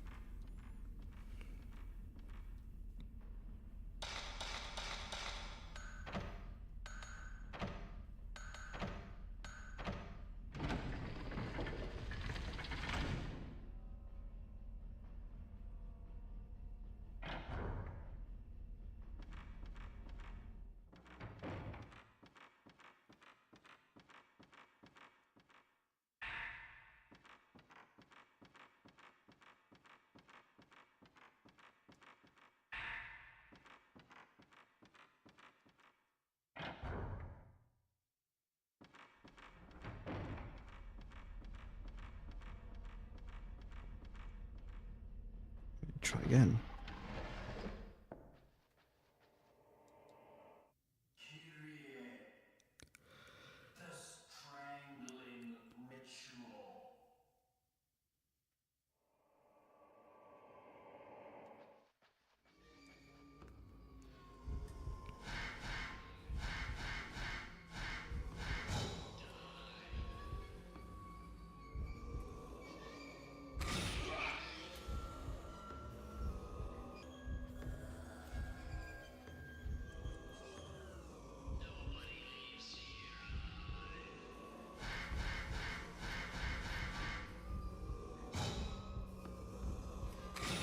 Got too close.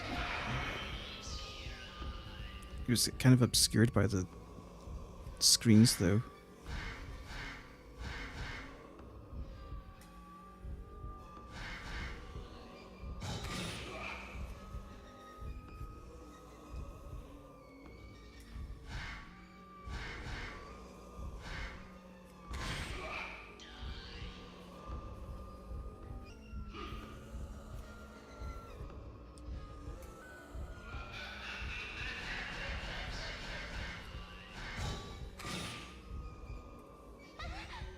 Fucking... This is actually annoying as fuck.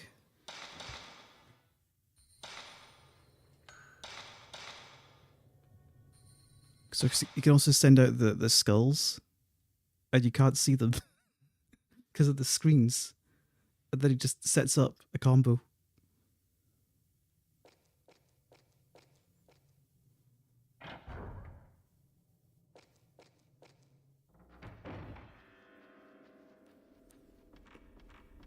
And it's kind of annoying when he just starts slowly walking towards you without doing attacks, because we have to waste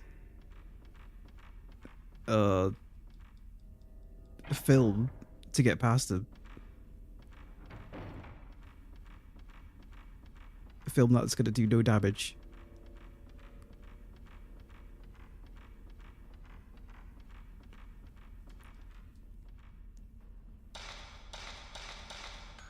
One, three, one. Is this even necessary? This probably doesn't even help with this boss. Because he needs to do sword attacks.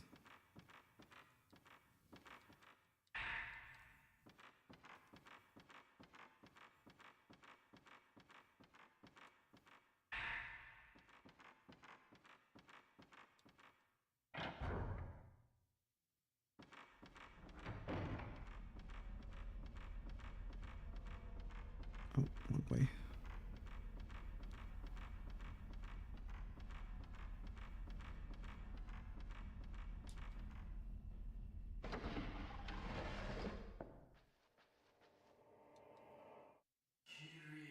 Well, I know he's probably not going to do attacks on this stretch, because he never does.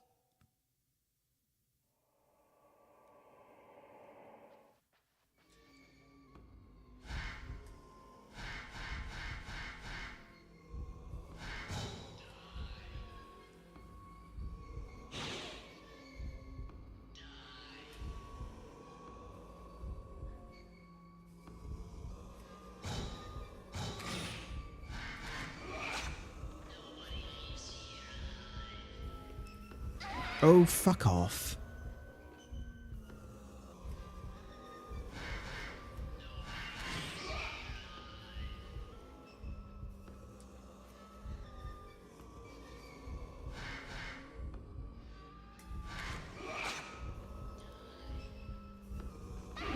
Are you kidding me?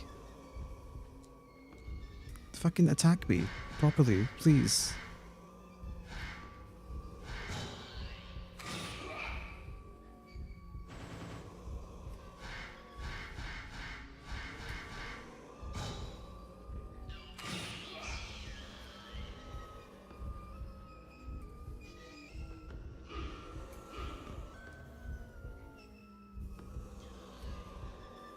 Of course, then he attacks me while I'm trying to run away. Dead.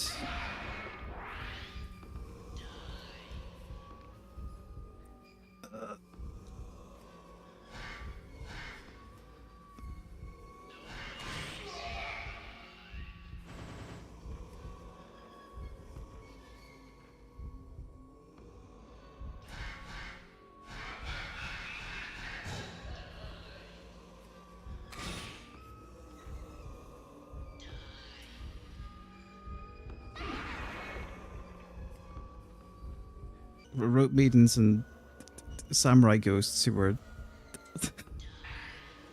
kind of annoying.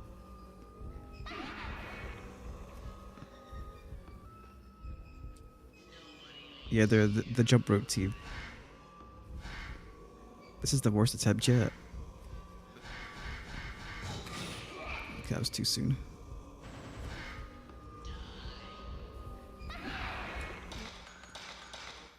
How we doing? We're doing fine. This boss is rough though. Not this one.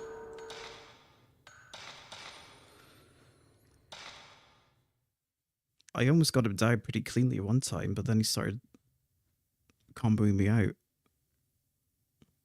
What ammo are we using? We're using the good shit. The Type 90.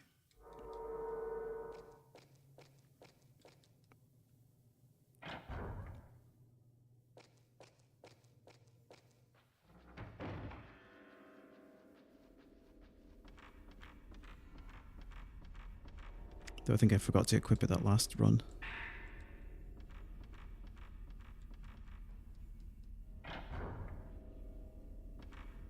I might just skip picking up the spirit orbs this time. Get them on the way back. Well, I say that ghost could spawn in this corridor.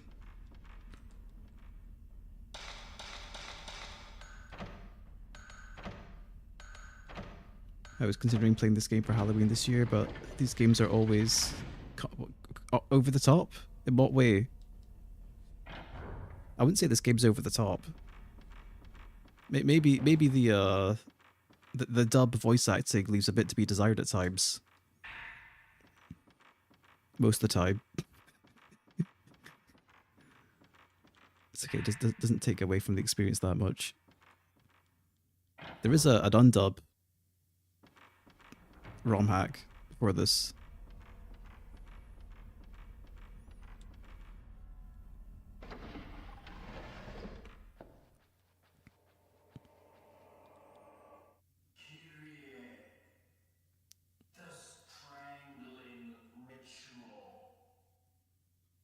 The scariest thing little Taro-kun in 7th grade could imagine happening to some. But I kind of get that.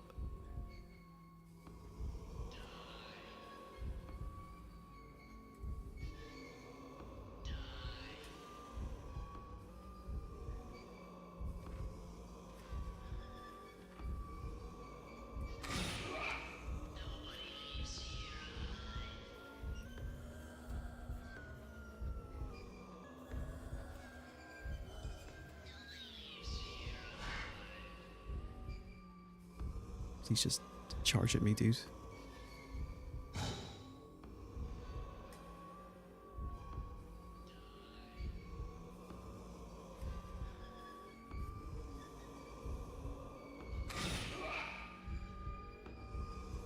Too close.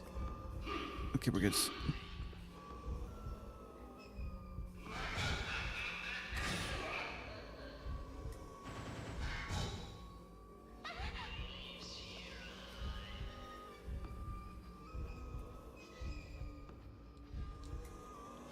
Oh, bullshit.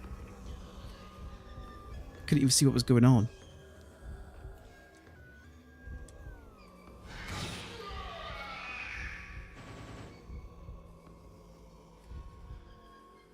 Okay, charging me again. That was too soon, but whatever.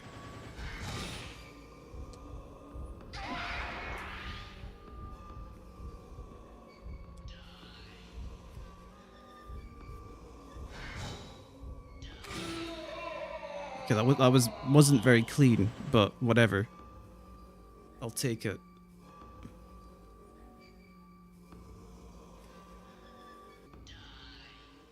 If I pick up another mirror stone, we're fine. There's something on the ground where the ghost stood. Master's seal. I wonder if it belonged to that ghost.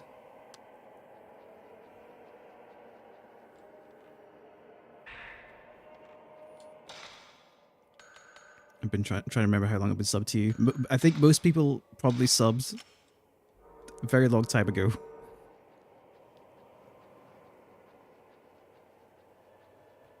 Yeah. I mean, it's always reassuring seeing, I guess, the long time guys still sticking around. Oh, items back here. What do we got? Film, Sacred War, okay.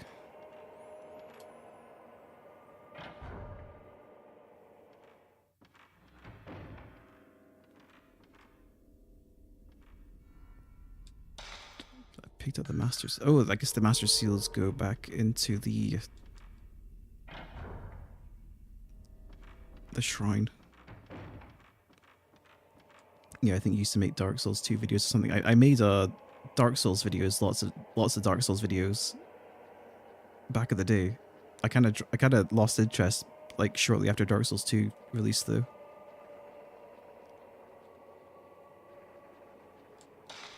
Speaking of From, have you looked into Kuon? I have not. There's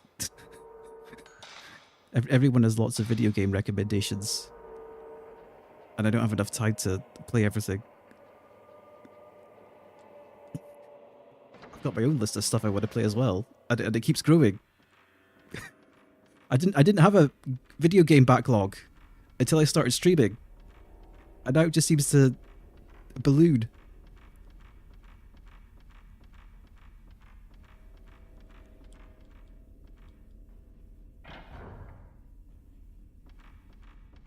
Kuon is a survival horror game released shortly after Cookies and Cream. It's quite the contrast, isn't it?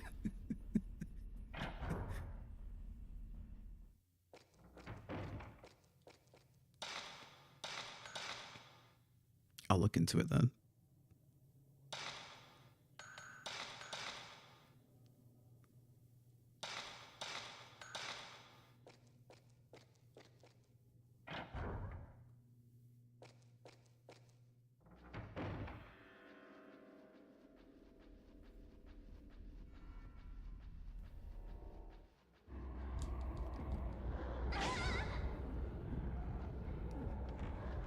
Just passing. Bye. I'm out of here. A guy just wanted to give me a hug through the door.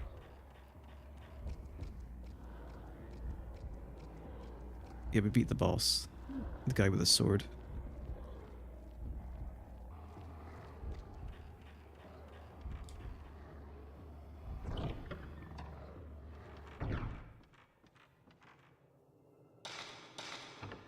Might insert the Master Seal into the open hole.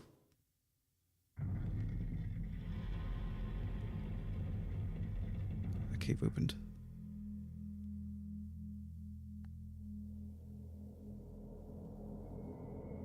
Down here? Yep, down there.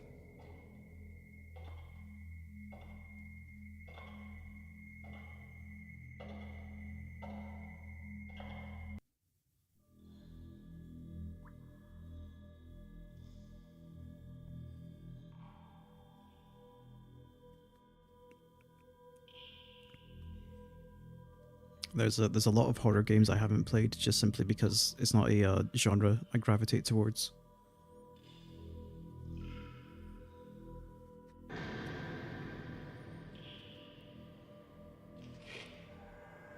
Oh, there's a mirror.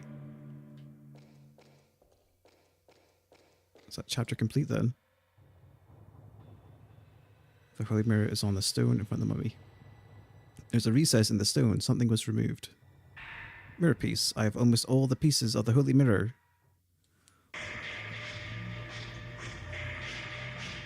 I think it's just because I'm not like easily scared when it comes to video games, I guess.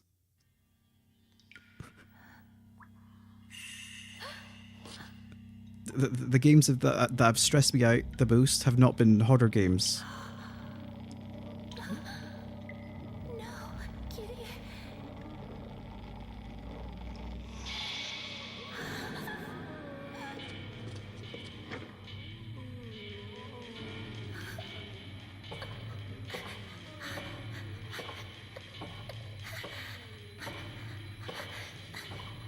If I want to play a real sort of stress management simulator, it's like you play Trauma Center or shit, was it Mr. Driller?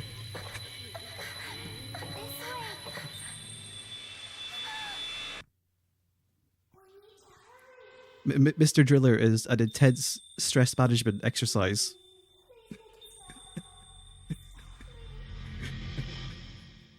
I like it a lot too, but holy shit, it really tests your ability to assess situations under duress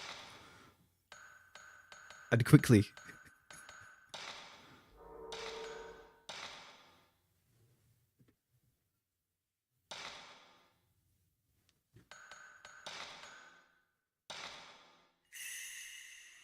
The final nights. I think I spent most of that chapter just resetting the run.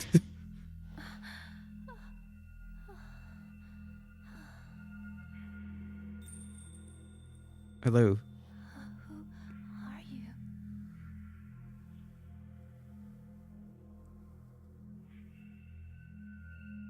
You want me to play the Koto? Sure. The dub is adorably terrible. It's that 2000 era voice acting.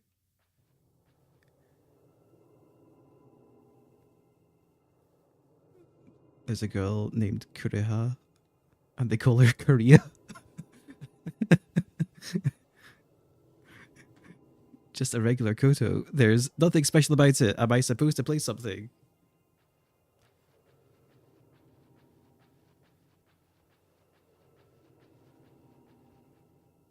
I'm more of a Biwa man myself. There's some old Koto sheet music on the desk.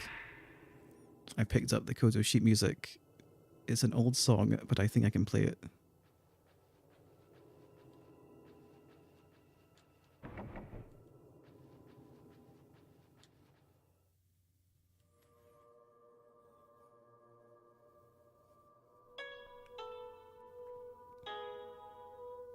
Turns out the true story this game is based on was a ghost story the marketing team made up.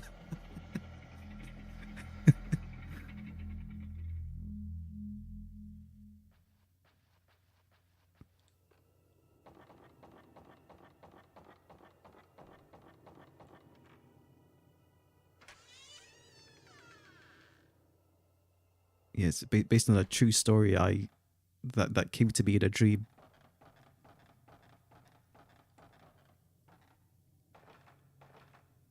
Light is shining through the hole in the floor.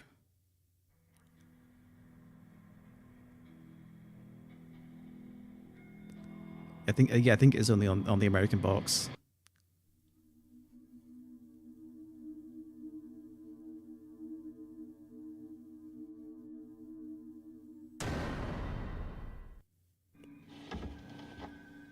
Ah shit, ghosts. It's right there.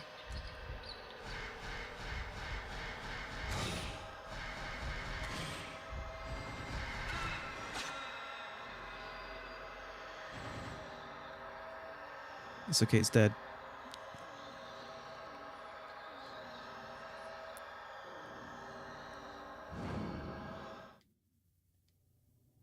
Actually, I could probably upgrade my camera. Not as much as I thought it would be able to. Increase the maximum charge value. Kind of want the extra range. Though I guess charge value relates to strength.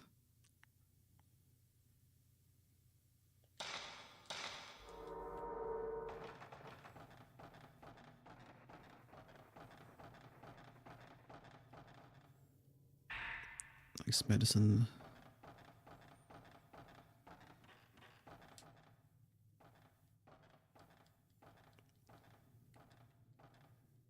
Can I interact with this? There's a hole in the wall. Dude, another jump scare's gonna come out. Didn't you learn the first time?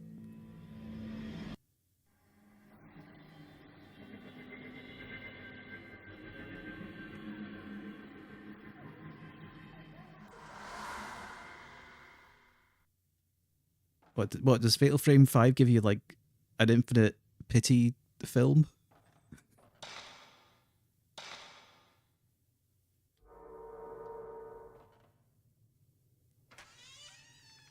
Alright, okay. I guess that's not too bad. Like I'm definitely feeling the resource management at the moment. My film's not looking too hot.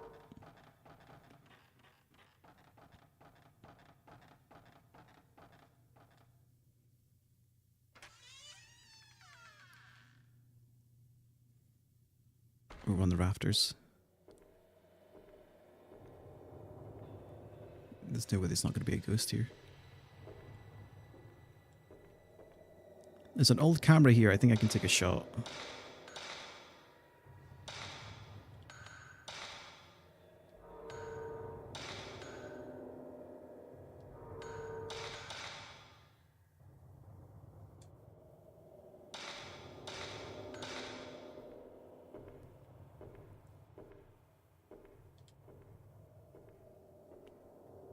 They really made a unique walking animation for this rafter, now that I'm thinking about it. See how your arm's like coming out to balance yourself? That's a nice little detail.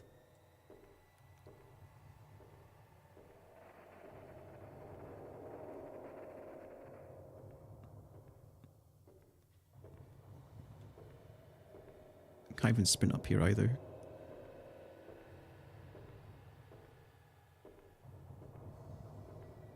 We just rock trying the circle. Oh, there's an item here. Stone mirror, thank you. That's what I wanted.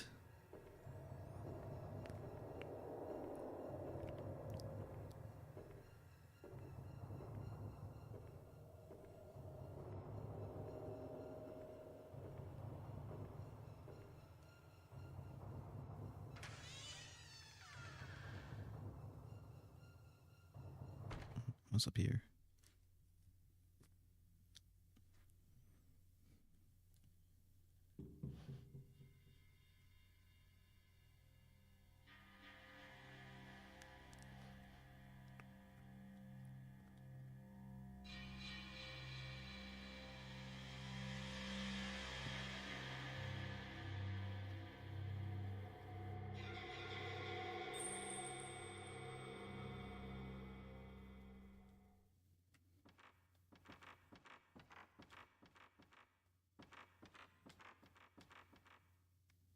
There's a painting with frightful colors here. Could it mean something? Frightful colors, like red and orange?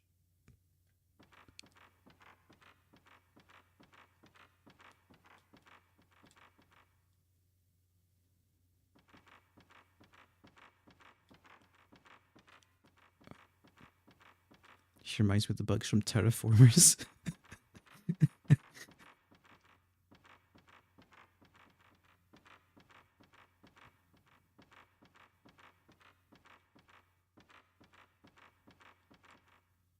Some of the painting on this side as well. Can't get in there. Wait, powerful force holds the door shut. There doesn't seem to be any other doors.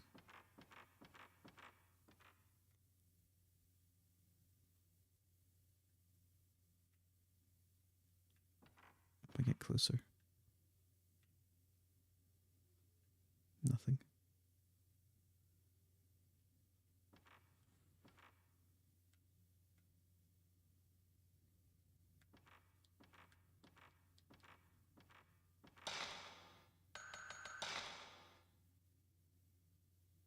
There's a door here. Oh, there we go. Surely there's like tons of like yokai they could base a game off, right? It's not like there's a shortage of mythology they could draw from. There's not just ghosts.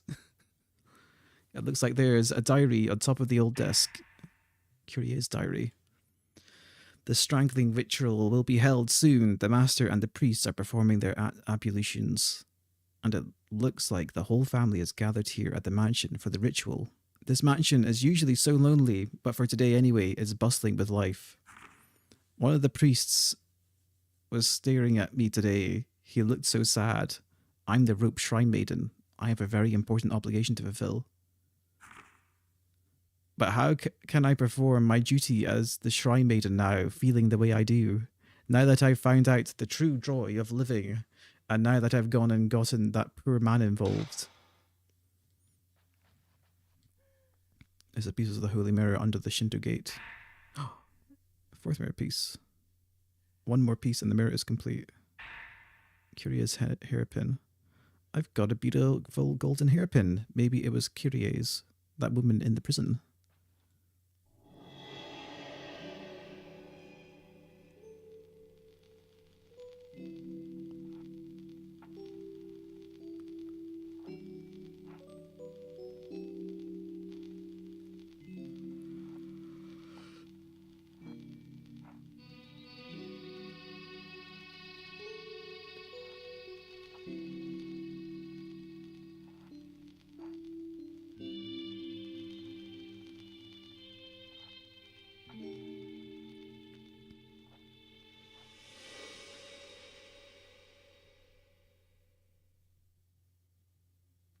Kirie and Mafuyu. No, it's not him. Maybe it's the man she loved when she was alive.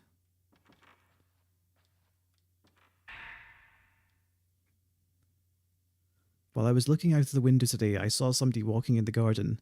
He didn't notice me. He was just walking around leisurely, gazing at the trees and hills. I saw him again today, walking in the garden. He saw me once too, and waved to me. I don't know why, but my face got hot, and I ducked out of sight. When I told the chief priest about it, he was terribly surprised. He told me I wasn't to look out the window again for a while. I put Kyrie's diary in my file. I found a diary written in charcoal ink between some old books. Another diary. Today is the day I get to walk outside. I was walking in the mansion's atrium when he suddenly appeared from out the guest room. It's the first time I've talked to an outsider since I came here. It was so much fun. He came to see me. He let me out of the room, and we went outside. He taught me the names of all the flowers. Everything about this is so new to me. My face got hot again today, but I didn't want to hide this time. Oh, another one. He came to see me again today. The chief priest said we mustn't go out into the garden, so we just stayed in the room and talked. He told me so many interesting things about the outside world. I feel so happy when I'm with him. So very, very happy. I walked in the garden with him today. How beautiful the cherry blossoms are. He's taught me so much since we've met. I never even feel lonely anymore.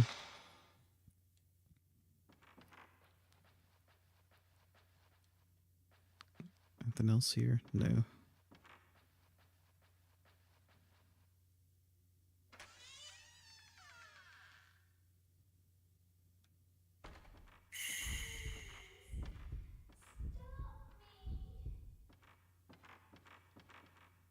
Japanese folklore says gods live within mirrors, which might be due to old Amaterasu mirror story, perhaps.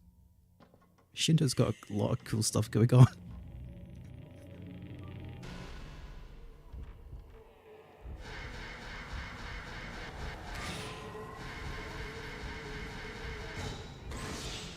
I guess we just get caught. Or not. We gotta run.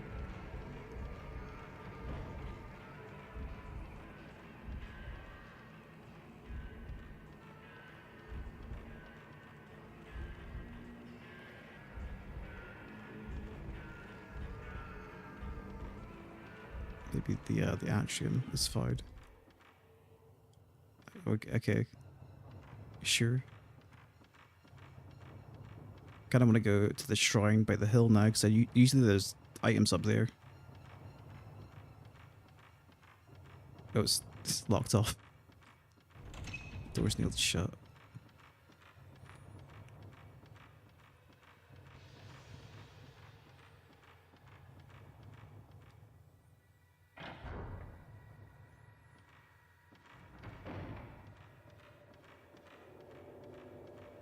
Ton of items around here. Priest's Manual. The mirror, blessed with the 5 gods' protection, repels disaster. When the gate opens, stand before the mirror rock, which is in front of the gate, and point the mirror at the gate. Then seal it with the Maiden's rope. All elements mentioned above must be present for the ritual to succeed. We must prevent the calamity at all costs. That is the god-given duty of the Emarrel family. There's an old scroll at the top of the staircase. Priest Manual. No document records records the history of the gate in the mansion basement. The Emarrels have been given the duty of protecting the gate. They built a shrine on this land and performed the rope ritual. We must prevent the calamity at all costs. That is the duty of the Emarrel family. There's another one on this side. Priest Manual. The gate is the entrance to the land of the dead. It has been feared and revered since ancient times. If the gate seal fails, the calamity will occur, and the malice will pour out from hell. The souls of those touched by the malice are bound to this world and cannot be saved. We must prevent the calamity at all costs. That is the duty of the Emarrel family.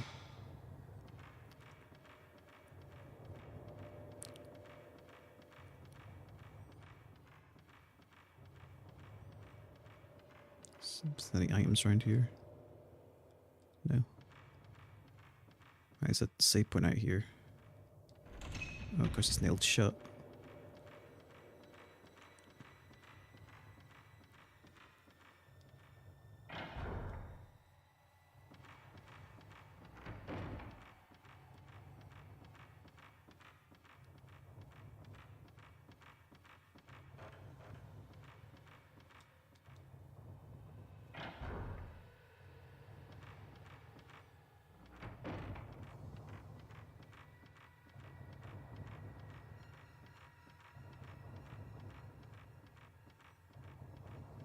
I guess I'll go to the shrine.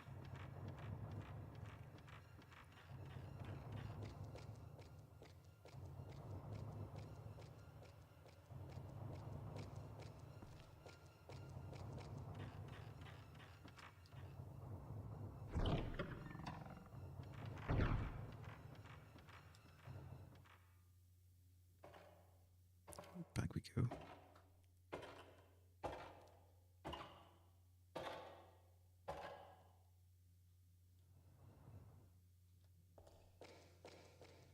Something is reflecting the light from my flashlight. Secret door. So we have a fair few secret doors now, don't we? 4. Okay. That's a shit ton. There's a pedestal in front of the mummy. This recess is shaped like a hairpin. There's a place in front of the mummy for inserting something. Use Kyrie's hairpin. Yes. I heard a little noise over by the door.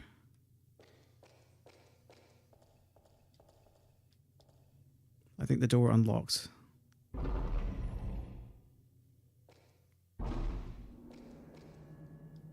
Sacred ropes are wrapped around the stone pillar.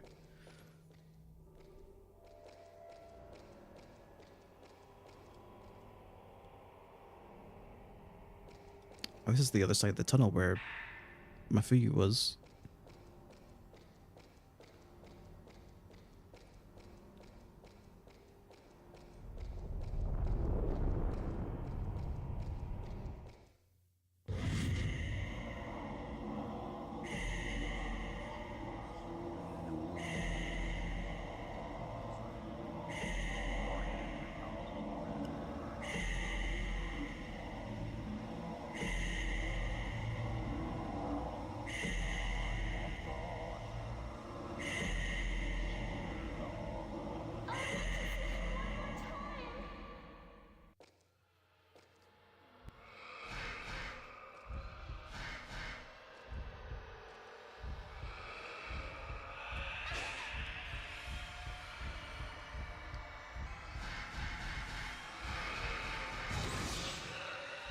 It's these shitters.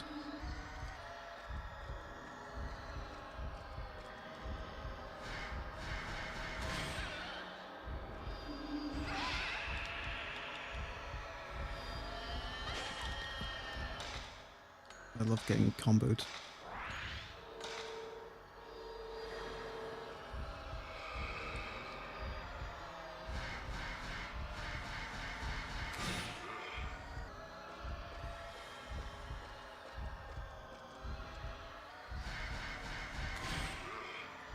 Not dead.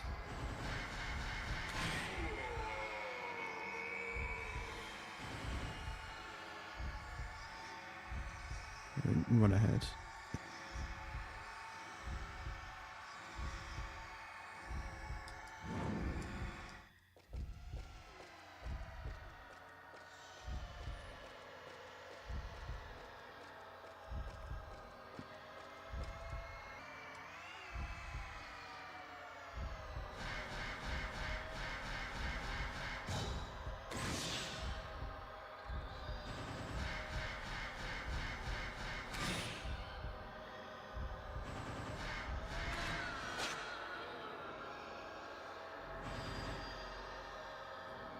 Dead. There's a couple items on this the ridge as well.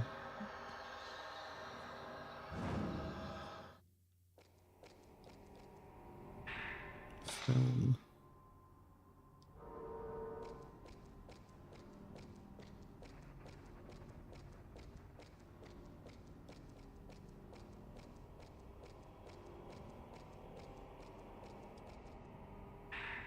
Mafiu's note. Dear Miku, I know it's weird, but I see you sometimes here at the mansion. I run after you, but I always end up losing sight of you. There must be some kind of warp in time here now. We'll probably never be able to find each other. Were you worried about me? Is that why you came? I hope you get this note. I need you to help me. The force behind the curse of Himuro Mansion is a woman named Kyrie. She was sacrificed in a ritual, and her sad spirit was exposed to the malice that spilled out of hell when the calamity happened. Now she's a miserable creature that taints everything she comes into contact with. Apparently, I remind her of the man she was in love with. I somehow just knew that when she touched me. I plan on going to see her tomorrow. If I don't, this mansion will keep right on claiming victims. Kyrie laments her ill-fated life, but at the same time, she also regrets not having been able to fulfill her duty as the Shrine Maiden. I saw the image of Kyrie as a child. She was looking for somebody to help her other tortured self. Kyrie is like a person divided in two. Miku, I want you to help Kyrie if you can. You have to seal off the Hellgate with the Holy Mirror. I put Mafugu's note in my file. Anything else around here? No.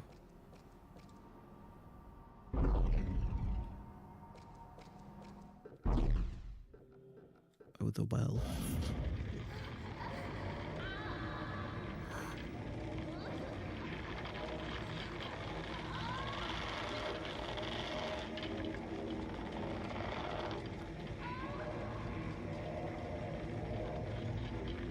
She's getting roped.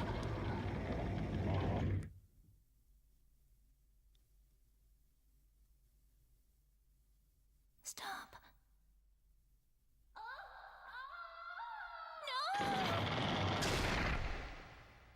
No! Oof.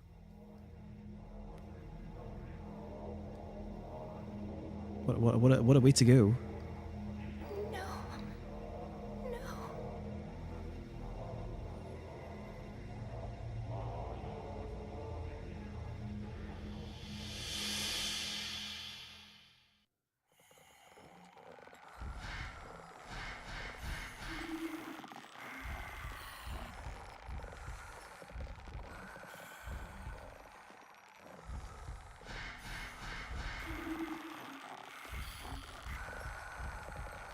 Oh, what, she's hanging around my feet?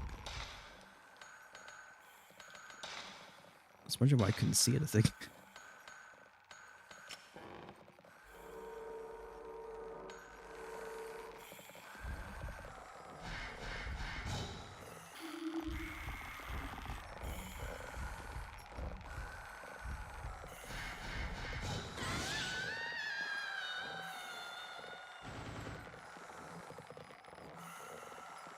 Type 90 was probably overkill. But it one shot, so whatever.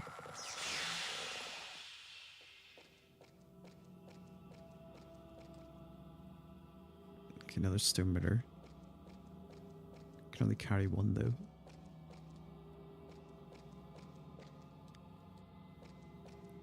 Oh, there's like little troughs for the blood to flow down.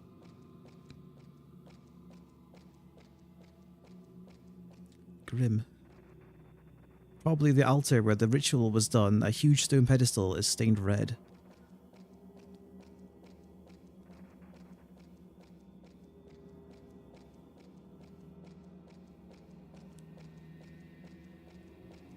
Is this the way I came in? It's not. Herbal medicine.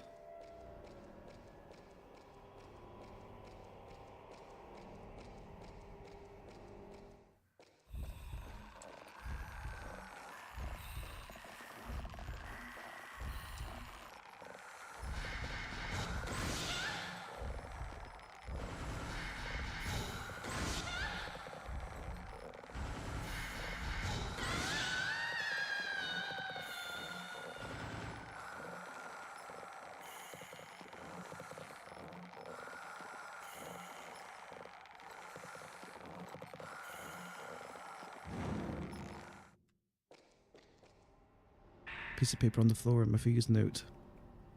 I've been thinking about the camera Mom left us. I know it was Mom's idea. I know it was Mom's and she left it to us when she died. But it used to belong to Grandma Mikoto. They say it was the only thing Grandma brought with her when she was adopted by the Hinasaki family. In some documents I found here in the mansion, there were notes about a little girl named Mikoto. The same name as our grandmother. Finding a camera with an uncanny power, and then I found out that Mikoto's mother, the folklorist's wife, died the very same way Mom did. Mom was no match for the ghostly power of that camera. It drove her mad, and she had to leave this world. Now, if that camera is the same one Mikoto's mother had. Anyway, I don't know all the specifics, but I'm pretty sure that camera is strongly connected to the curse on this mansion.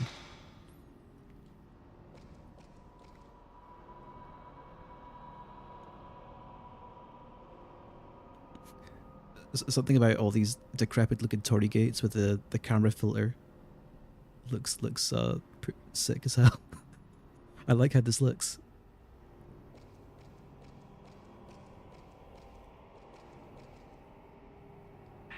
More circuit water.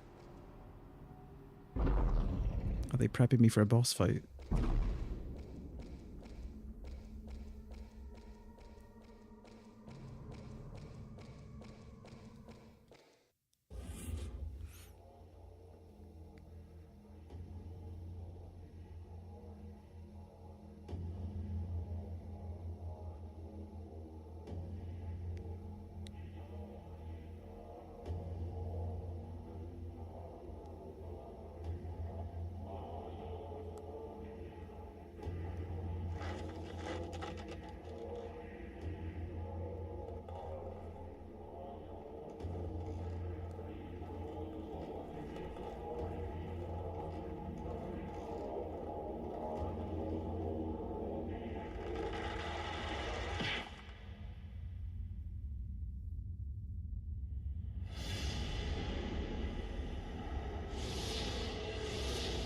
Oh no, the gates of hell opens.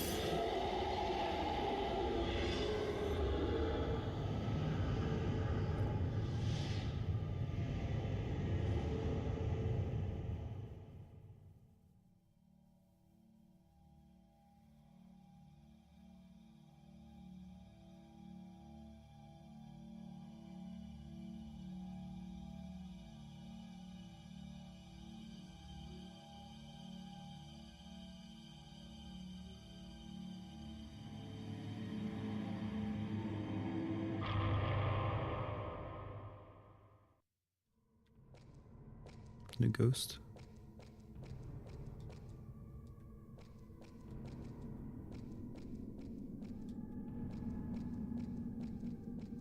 ghosts.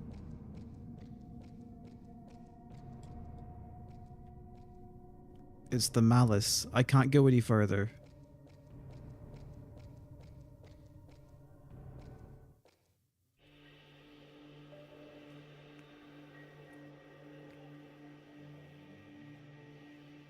Mafuyu.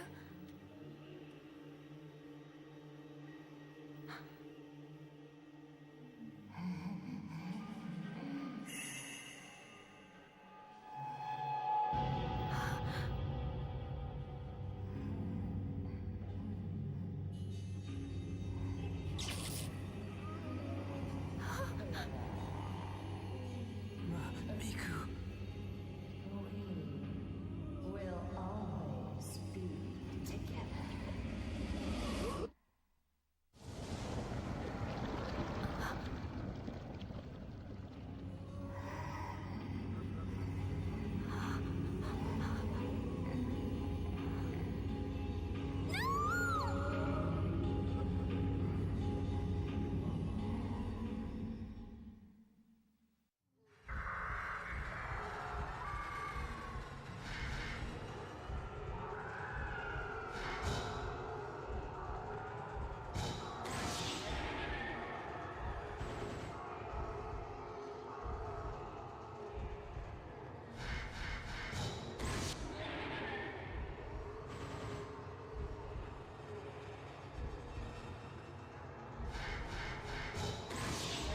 She's not doing a great deal right now.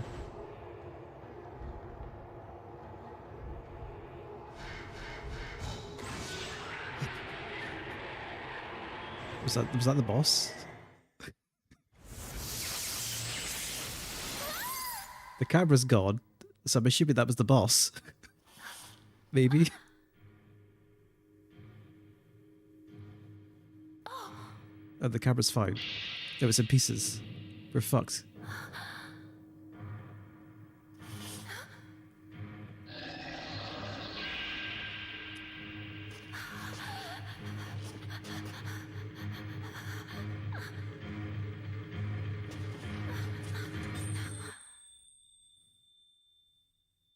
We got a new camera, maybe.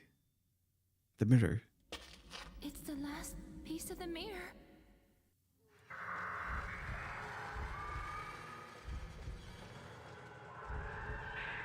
Mirror piece. When I put the 5 pieces together, the mirror began to emit a strange light. I feel a strong spiritual power coming from the mirror. I need to use it to seal the gate.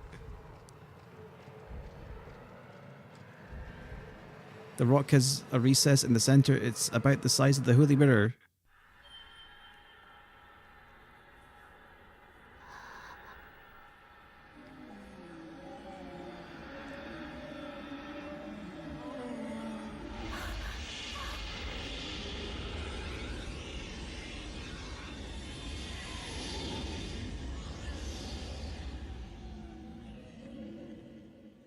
Was that really the boss? Mafuyu. Thank goodness.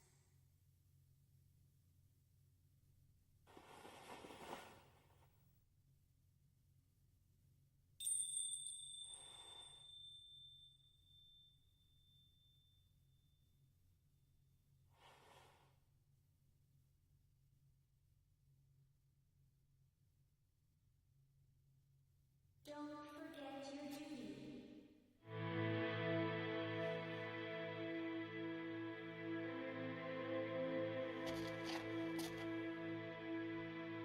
Yeah, you gotta go to hell.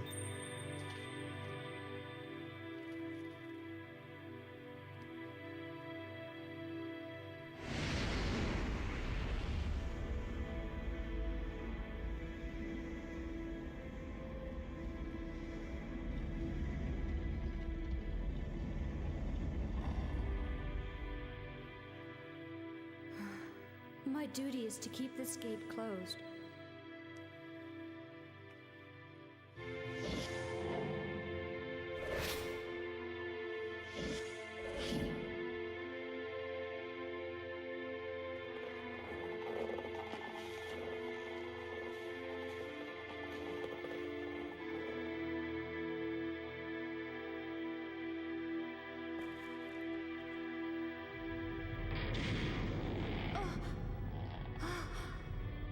Leave this gate to me.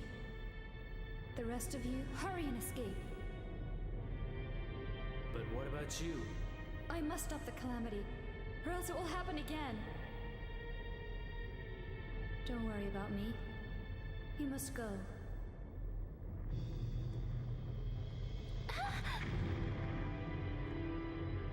I guess that was the final boss. Okay. You, come on. Miku. I must stay. What are you saying? I think I can help her.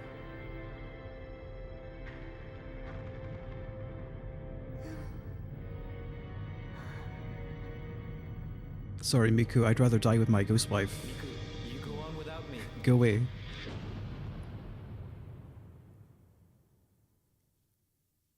Miku. The whole time Kirie was guiding me, I could hear her screaming. Screaming for help. As the Rope Shrine Maiden, she was destined to seal the gate. Yet she also wanted to be with the one she loved. But she couldn't have both, and was being torn apart by those two feelings, which resulted in the calamity. Her spirit was touched by the malice, and she became a creature that wanted to make others suffer as she had. Now free of the malice, she is about to fulfill her duty as the Rope Shrine Maiden. Her soul must remain here, keeping this gate sealed off for all eternity. All alone. Endless pain. As long as she is free of pain, as long as she is not left hopeless, I wish to be by her side. Miku. Mafuyu.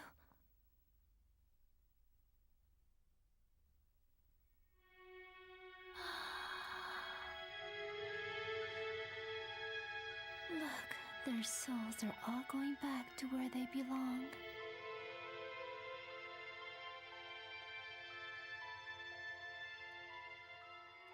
Miku. I now realize why I was brought here. And I will accept this destiny of mine. Miku. Thank you for everything.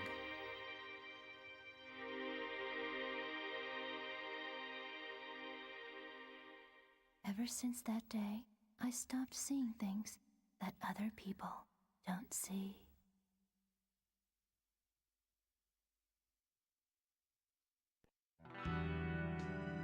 I guess that's that. That last chapter went by pretty quick. I was kind of disappointed by the Kyrie fight itself. I was expecting more. She died in like three photographs while she was stuck behind a piece of geometry.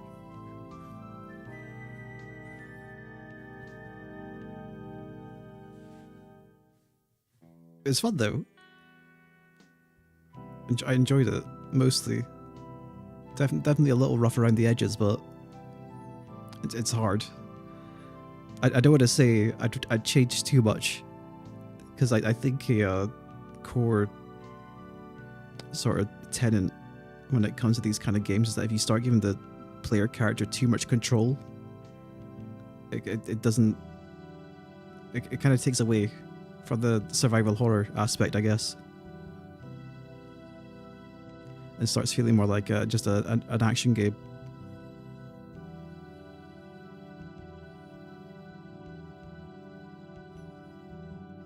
I think my only real criticism, I guess, or bugbear, was that sometimes the feedback when you failed a shot wasn't clear. There were a lot of times when a ghost was close to me and it just didn't count. Which got a little annoying sometimes.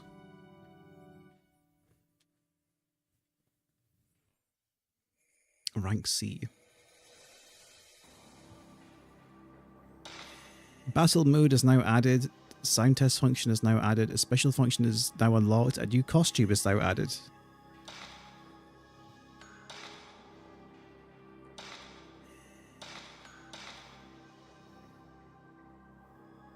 Clear data.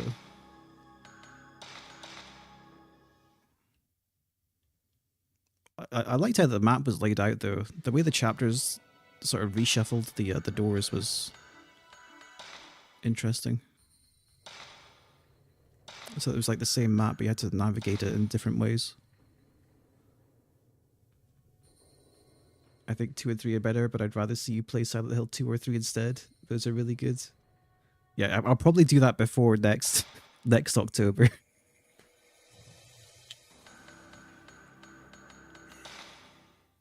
It's just a lot of my play selected track.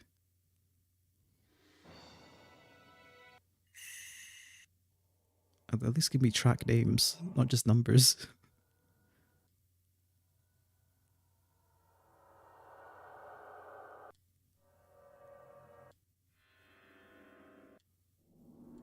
It's all just atmospheric stuff. Battle mode. Target attack mode. Kill all the given target ghosts. Costume. Normal. Camera settings. Photograph. Save. Mission select.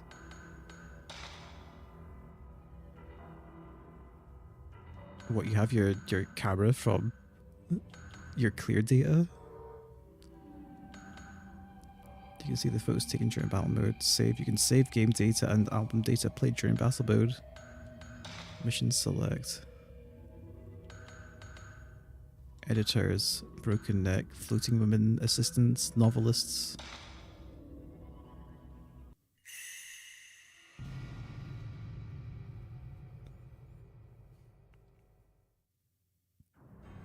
Ready. Go.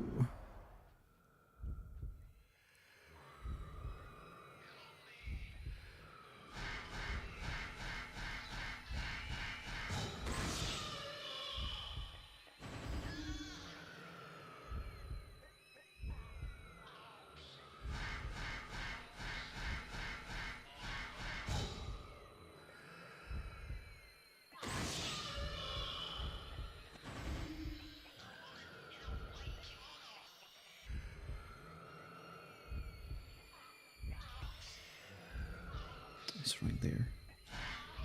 Not ideal.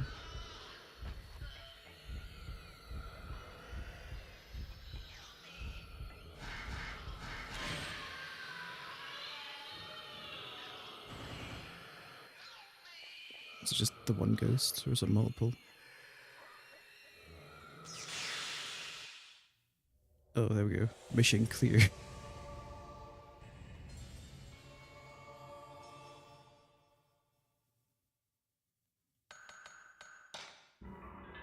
Then what, this gives you a way to keep upgrading your camera, I guess?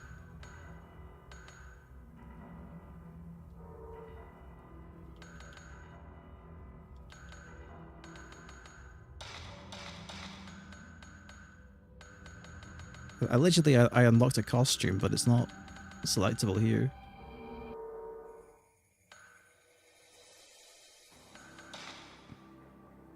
Yeah, I beat the game. There we go. Special 1 costume. And I guess with the higher rank, I guess you can select difficulty in your chapter.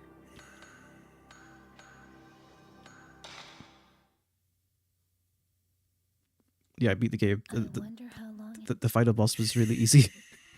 I have to do fucking Heroes chapter first before we can see the costume. Oh, fucking no. Nah, fuck off. Can't be bothered doing that.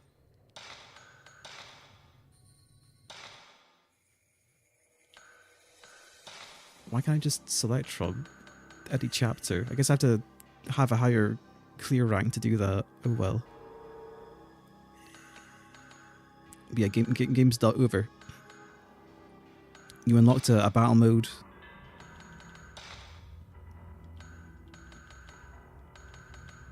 which just pits you against a ghost.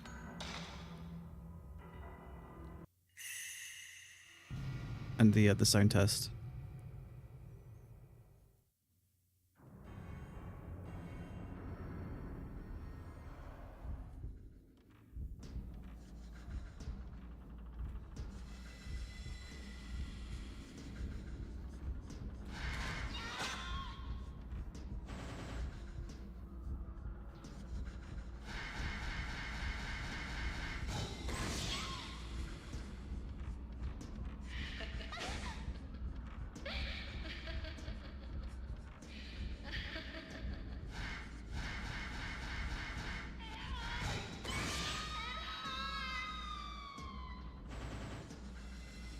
I think it's the one ghost though that you fight.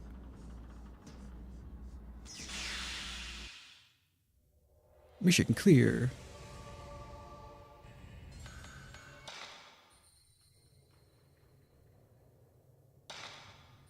Do you have to save where your clear data?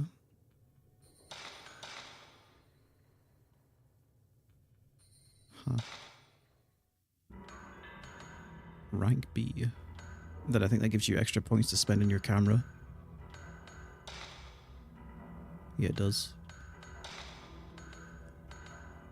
I guess that's cool.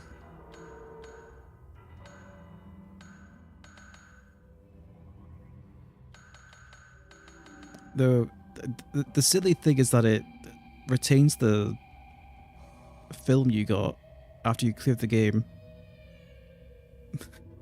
So the amount of film you had left at the end is the same amount of film you have in the battle mode, I guess.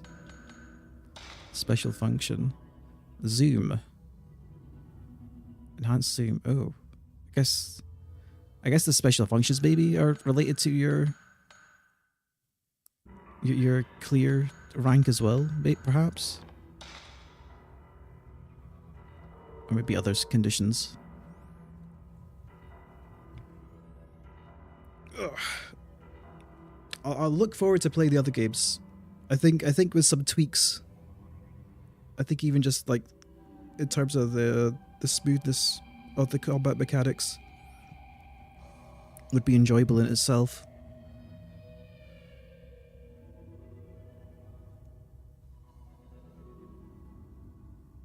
But that might not be for a while.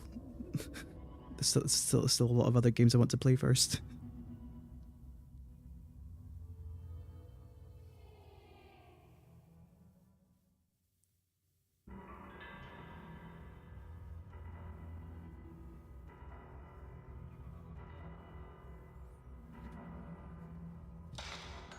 No, we can choose it. Nice. Let's see if we can see it.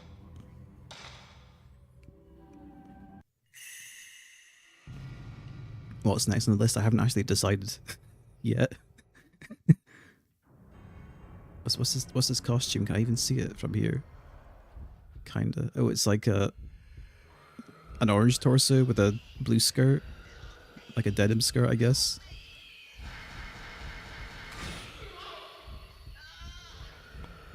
It's just a recolor of the regular outfit, though.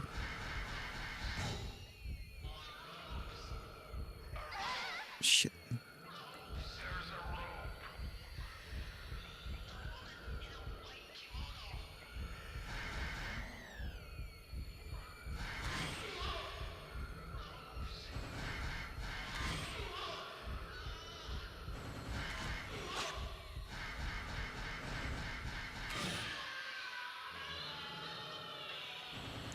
Ideally, something short.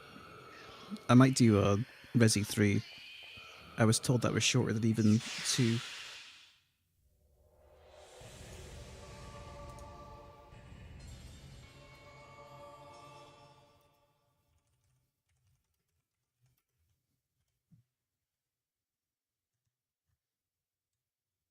Dino Crisis? Is Dino Crisis a survival horror?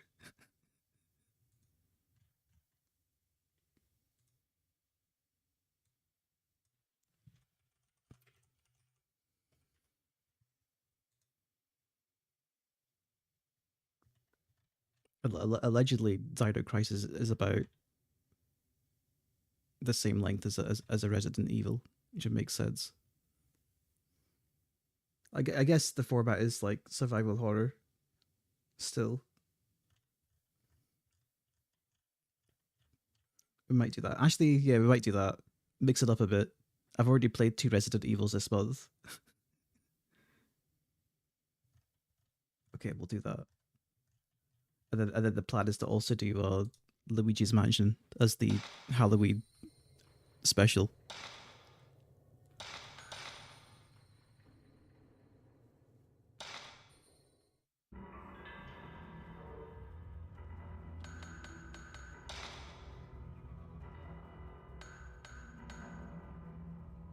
Oh, I guess you also get the points for the ghost, as well as your ranking points for this. There's not a whole lot of missions though, is there? Just the 5?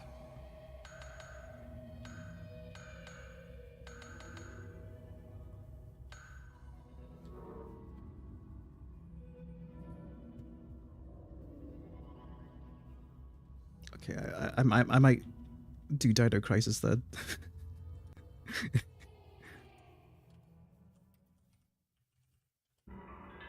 or Dino Crisis, or maybe Parasite Eve. One of the two.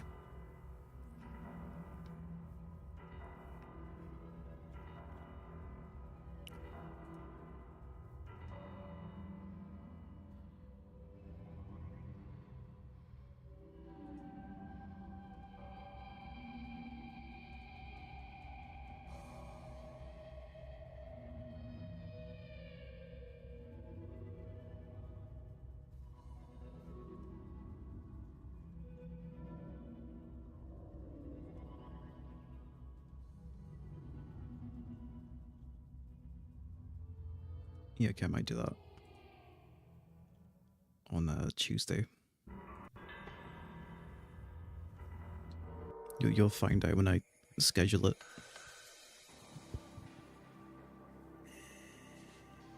So I already said how I thought about this game during the credits. I enjoyed it on the whole.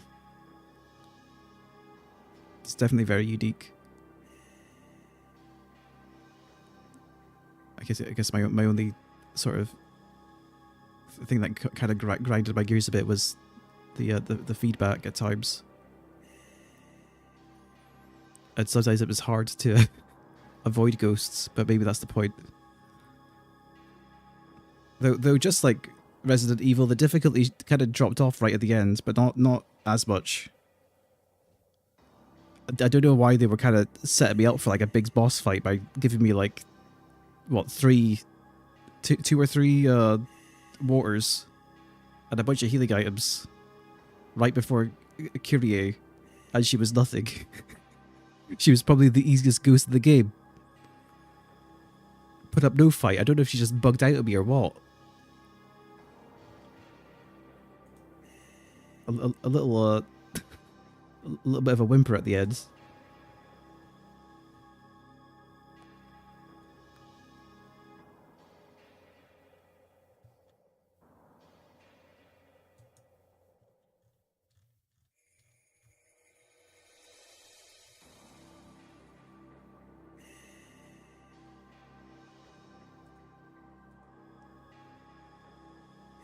Oh well, there was plenty of interesting boss fights along the way, and some of them were certainly a bit more surprising than others. Like the section with the 4 priests, I was just expecting the same priest fight 4 times, but no, they all had different behavior, which was interesting. Especially the guy that would like dip down below the floor and try to grab you by the feet. That was a good one. If they all did teleport attacks like that, I guess it'd be less annoying than the ones that would just teleport right on top of you, and then you're trying to turn around trying to figure out, wait, where the fuck is it? Because I'm wearing headphones, so I can kind of gauge where the ghost is based on the sound. But when they're right on top of you, it's kind of hard to judge. They might have, I don't know. It might have benefited from having some sort of sound based on proximity as well.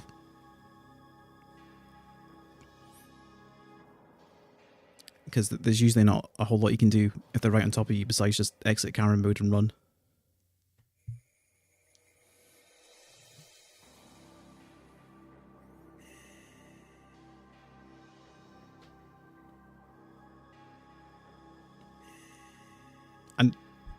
And in terms of resource management, I think it was better than the other survival horrors I've played this month. The resource management in Resi 2 and Silent Hill in particular was more of a suggestion.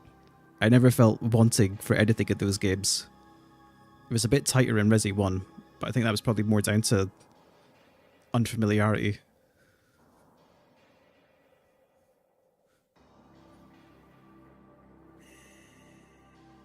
Like there was more than a few points in this run where I had to go to an earlier save point because I just flubbed a boss fight that badly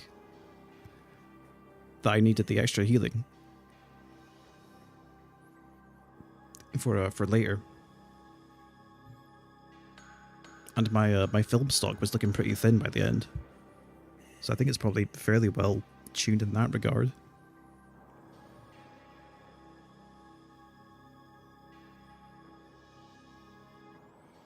Now that's partly down to a skill issue, because of course if you kill the ghost properly, as in you're timing it for the orange shots, which do like extra damage, then you'd use up less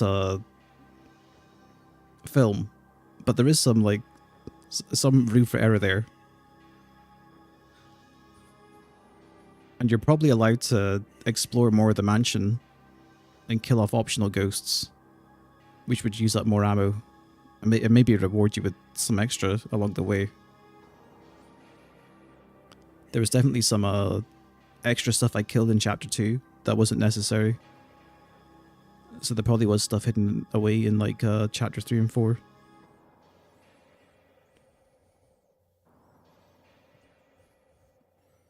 But I kind of got the impression in Chapter 3 they were sticking hard ghosts in places that weren't the intended path, I guess. Either as a way to goad you into the right direction, or to just have an optional sort of side challenge. Probably a bit of both.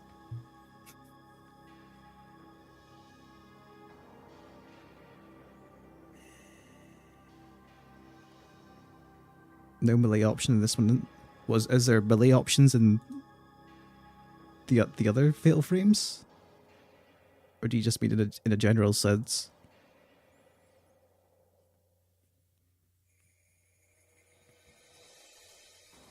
Oh yeah, just in general.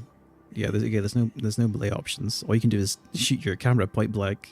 I mean, if the ghosts get close, in general, you're kind of boned. You need to run.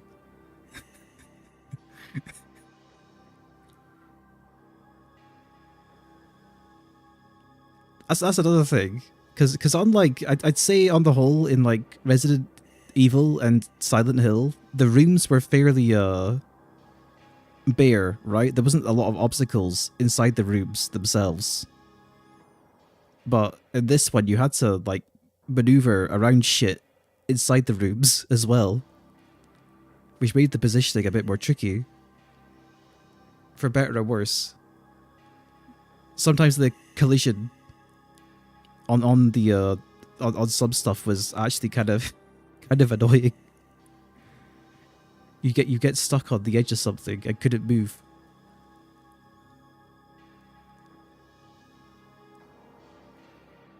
Which especially wouldn't play nice with the camera changing. But it's a pretty minor thing.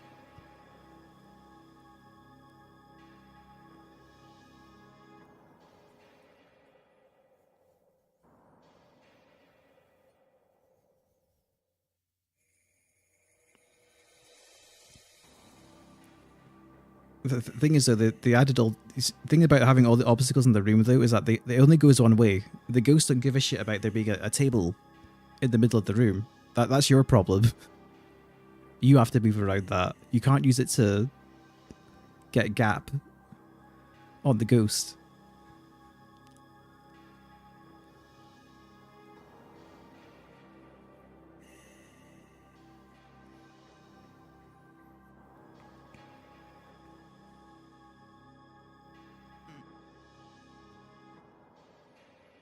And while I did probably spend a fair bit of time bitching about ghosts hitting me, I did find that if I reloaded the save, I could get through them way cleaner, because they did have fairly distinct behavior that you could play around. It just catches you out the first few times because you're trying to suss out what they're doing.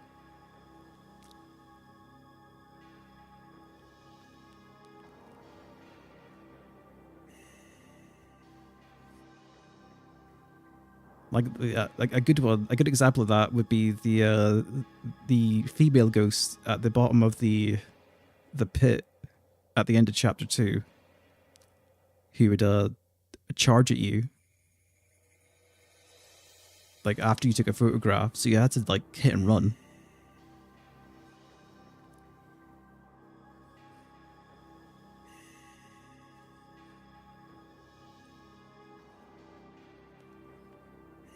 And there was the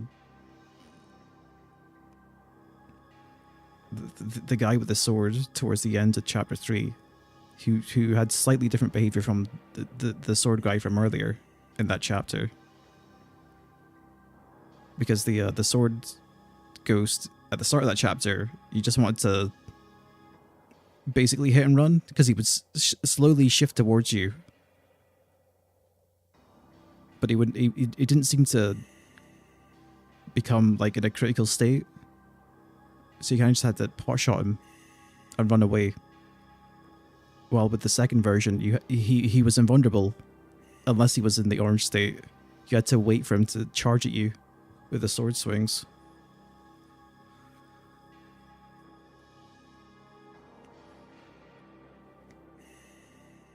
And then there was that funny priest that would go underground to try and grab your legs.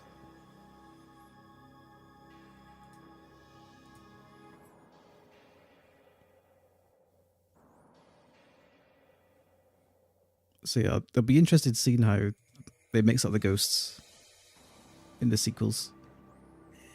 Especially if they've, I guess enhanced how reactive your character is, the sort of options you have. Because allegedly you can shake off ghosts, which you can't do in this one. At least not effectively. I would try to like spam the stick left or right to get a ghost off, but sometimes it would. Sometimes it seemed like it worked. Sometimes it didn't seem like it worked. It seemed kind of random. Sometimes you just ate shit. Sometimes you'd get a little bit of a kiss. I don't know. There wasn't much consistency to it, or what felt like getting consistency.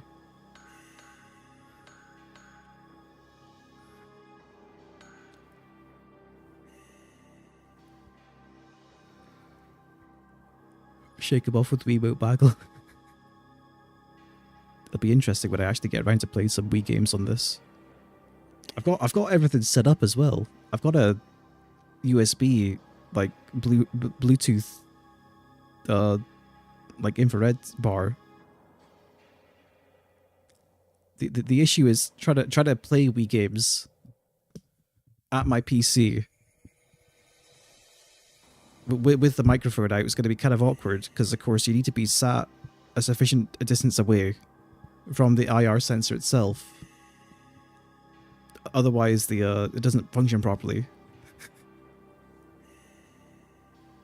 I'll cross that bridge when I get to it.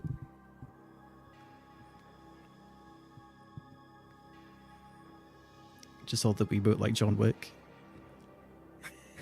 Well, no, the fundamental problem is that I need to hold the Wiimote at least a meter away from my monitor. Which means I probably need to sit. Well, you can't see it, but you can probably tell from my voice maybe changing. I'd have to sit like all the way back here. Slightly. I can see on OBS that my voice isn't peaking as much, or reaching as high a decibel. Ugh.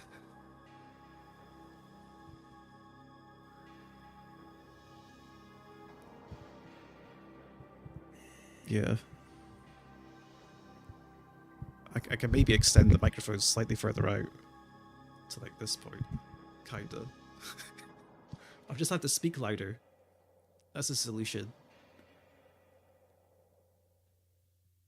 Turn up the gain a bit.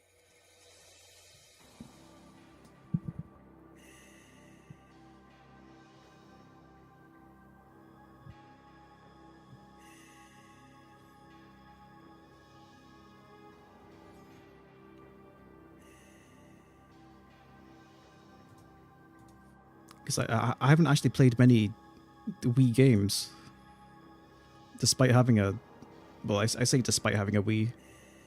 It's one of those situations where the Wii was the quote-unquote family console in the living room, connected to the, you know, the main TV, so it didn't get used unless everyone was using it at the same time. It was the Wii Sports machine, is what it was.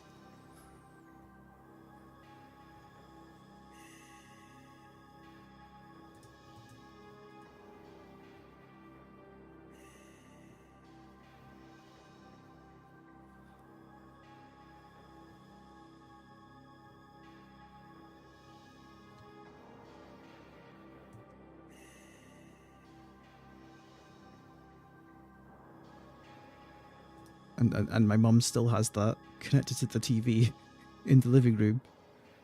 And I'm pretty sure that only gets used to play Wii Sports still whenever I think my aunt or uncle visits her. Yeah, the game's over already. This session was shorter than I thought as well. The first 2 chapters yesterday took a while. The final chapter of this one was gone in a flash. I think the first chapter 3 took about 2 hours ish. A lot of that was resets though on bosses because I was just kind of performing really badly. And then chapter 3 was like over before I knew it. It was really short. Not chapter 3, chapter 4, 5, whatever, the last one.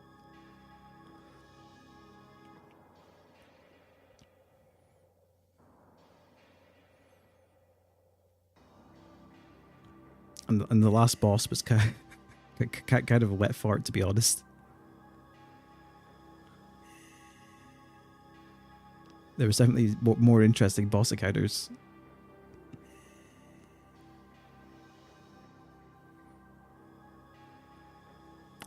I had no idea how long it would take. I figured if all the chapters were about the same length, I might have been done.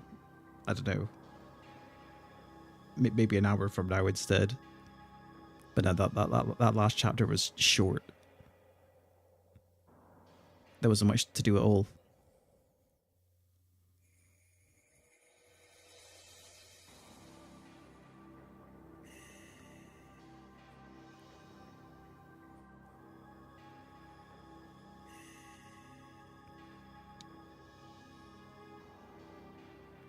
I'll take an underwhelming boss over a tedious one. Yeah, but will you take an underwhelming boss that's like easier than even just like the common mooks?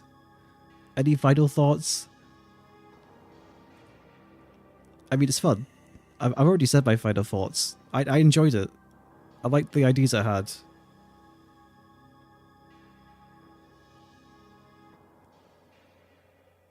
I liked how they were reusing the map. Because of course it's the same map every chapter, but the way it's connected changes slightly because of the way the doors get shuffled. And you're given some incentive to check back on rooms because the items get shuffled as well. But besides that, like I enjoyed the camera mechanics. It's definitely got a unique system going on. I thought it would be, I don't know, a bit more. What's the word for it? I don't want to say mundane, but I thought it would just be, you know, you point your camera at ghost, do damage, repeat, But there was a bit more to it than that. You had to like type things properly. You had to like pay attention to their behavior. Some of them had quite a bit more depth to them. That was surprising.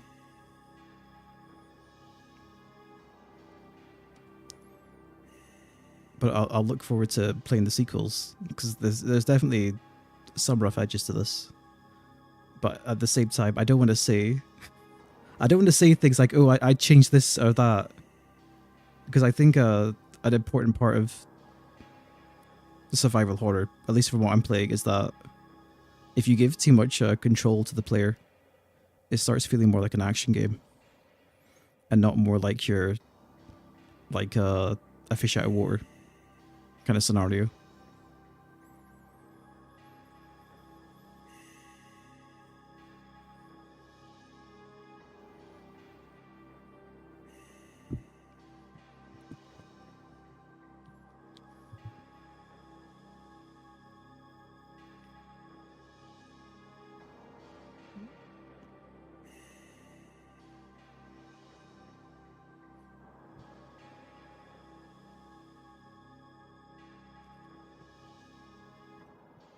I think my impression from playing some survival horror games is that you're when you see an enemy, it shouldn't necessarily be like, ah, fuck, here we go again, I don't want to do this. But like, you shouldn't necessarily look forward to fighting more stuff, if that makes sense. There should be some idea of like, oh, this is actually a bit of an inconvenience, but you should still enjoy fighting them, but not too much.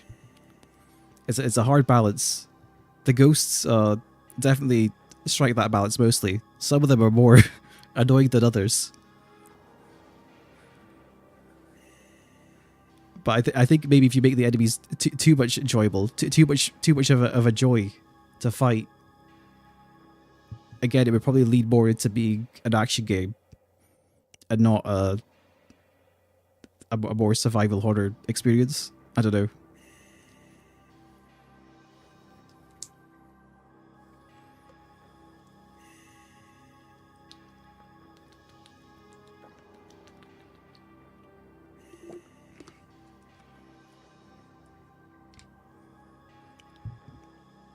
The ghosts definitely strike that balance where they like, engaging with them is fun, but at the same time you don't want to see them all the time. It's interesting.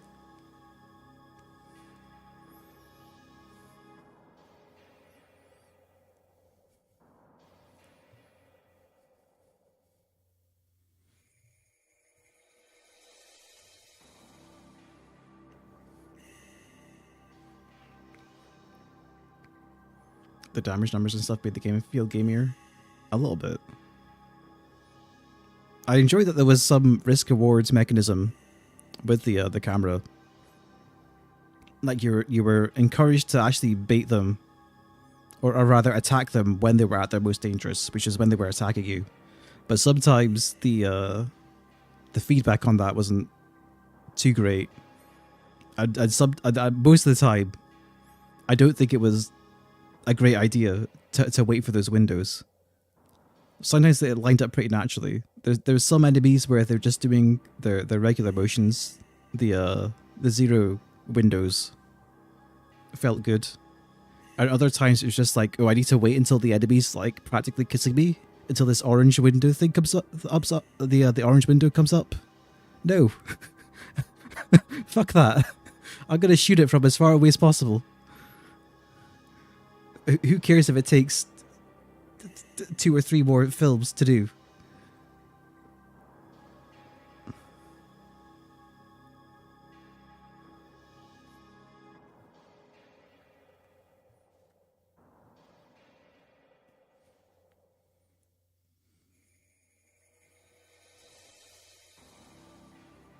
The atmosphere looks quite unique. I'm probably going to give it a go.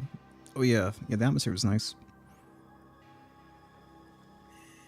Like I dug how it looked and played, and I guess the one thing you can't really get as well from just watching a stream is like how the controller rumble was actually handled.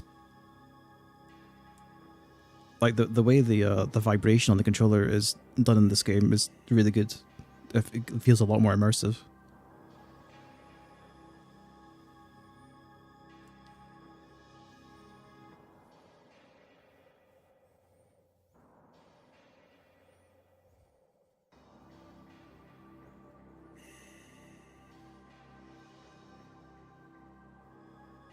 I did finish setting up my my PS2. I got a totally legit copy of the game. Yeah, me too.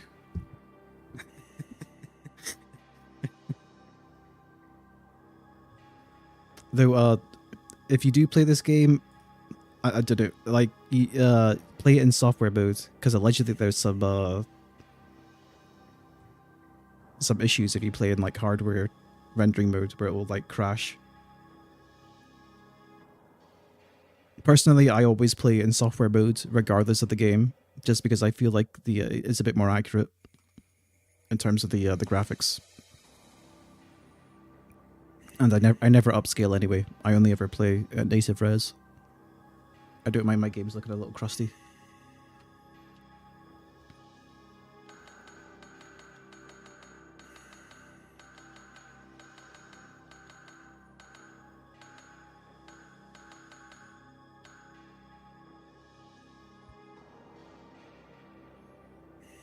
Yeah, I didn't run into any problems myself.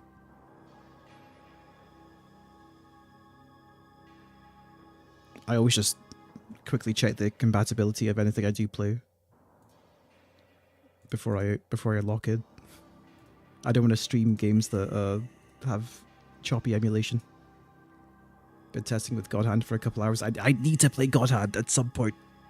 I even have a physical copy of God Hand, and I still have not played it. I bought a physical copy of God Hand probably like 10 years ago from my local CAX for like £5. Goes for way more nowadays.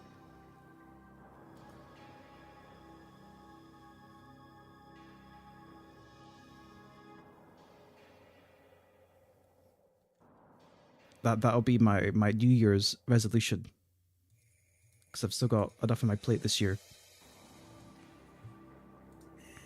How much does God Hand even go for?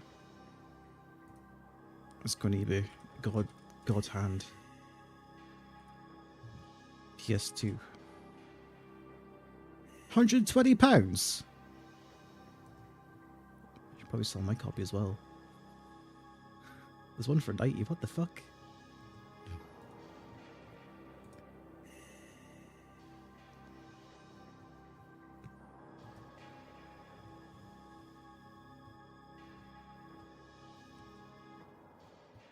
My copy's in like pristine condition as well. I could probably get a decent amount for it.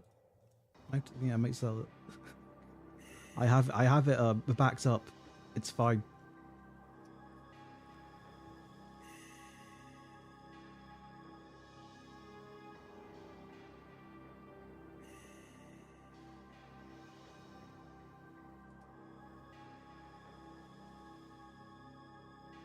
Like, COVID really fucked up the used game market.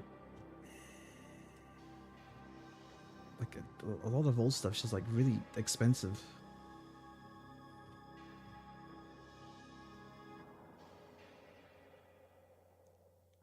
I should probably just go through some of my old games and just see. Well, it wasn't. Well, COVID was part of it.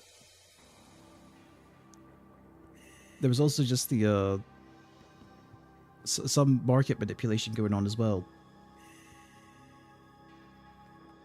From like what, Weta? Probably contributing a little bit to it, to this hype of collecting video games to sell off later.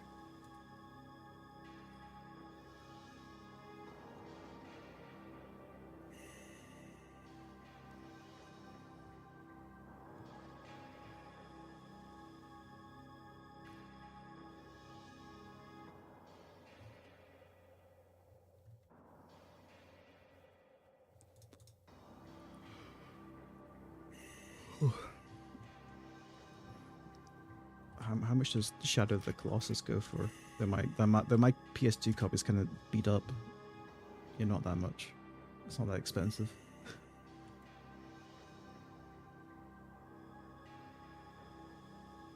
That's kind of disappointing how much it's going for. What?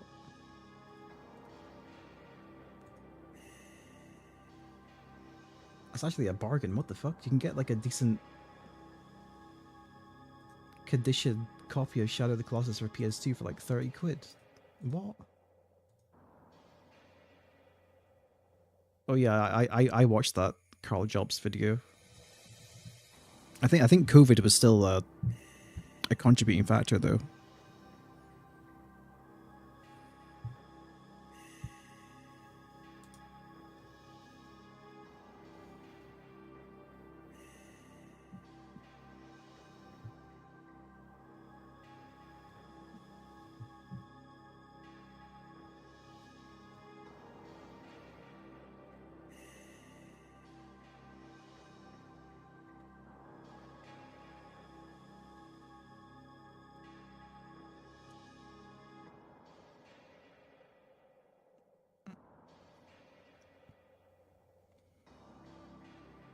How much does Eco go for?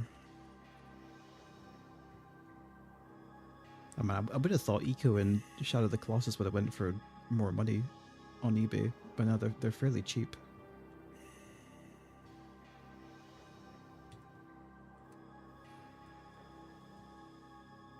About Okami.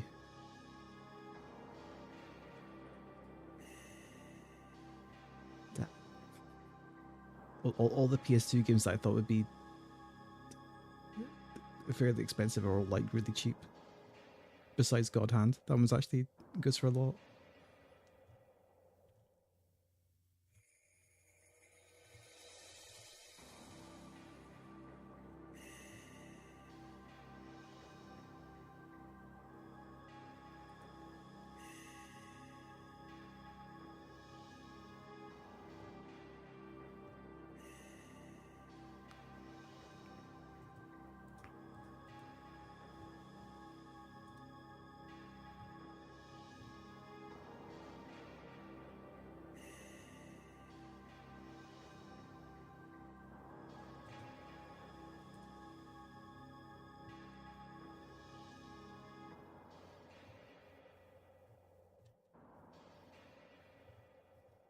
Like I don't know as well if maybe the used game market in the UK probably isn't as rough as the States, because I don't think PAL copies are as desirable as NTSC.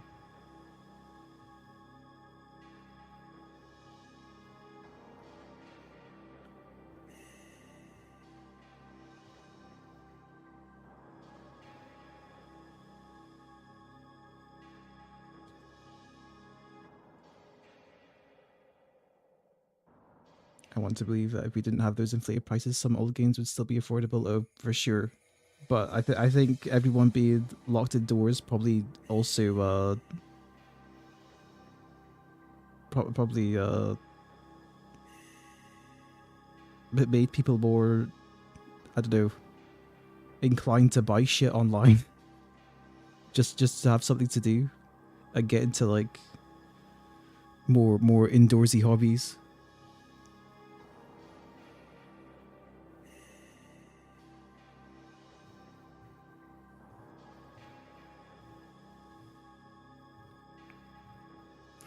Have a nice shelf of video games to look at while they're locked indoors.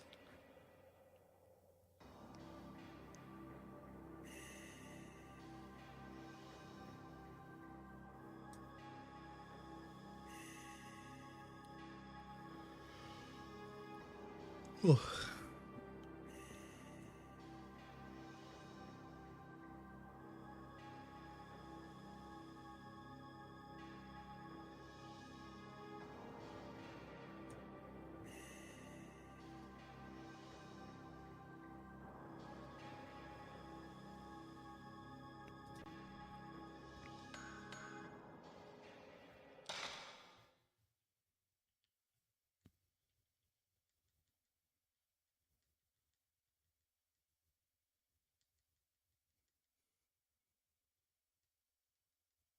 $47 tracks, jeez.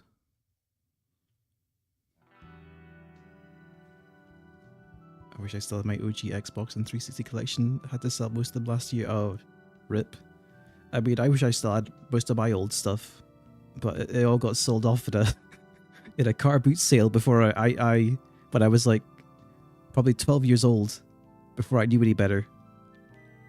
So goodbye Sega Mega Drive with Sega CD and my PlayStation 1 and my original Game Boy collection.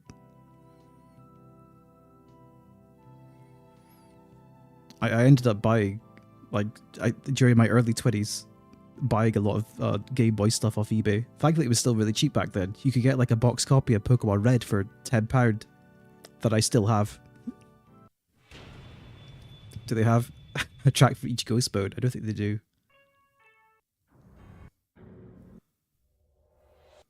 It's all just ambient, the BGM.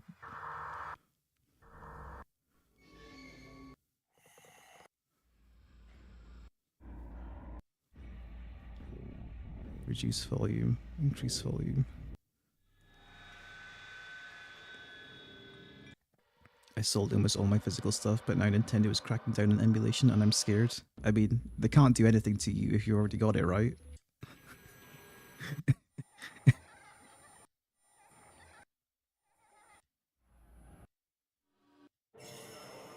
I mean, I probably shouldn't talk too much about getting how to get stuff. I won't.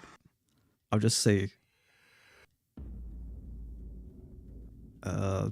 ROM sets for old consoles take up very little space and are very easy to get if you know where to look.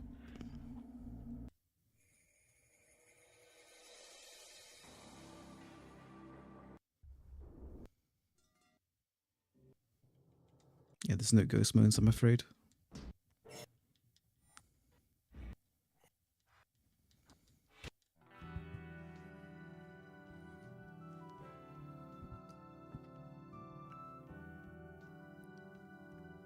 I think, I don't know, Nintendo is probably just cracking down specifically on Switch emulation because they want to send a message to not start emulating on the other newer console. And it's also just kind of a bad look if your current console could be played on a PC, right? There might have been less of a problem if Yuzu and Rujinx only came out after the Switch 2 came out. Not that there isn't forks for those emulators already.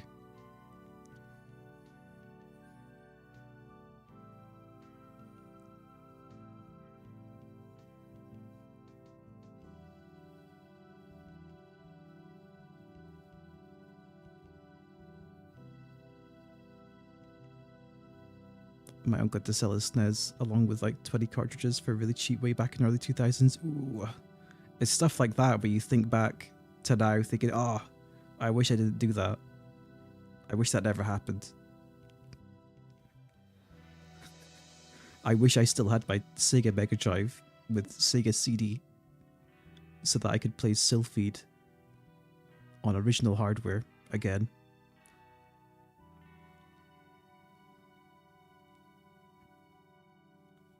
Probably still one of my favorite shmups.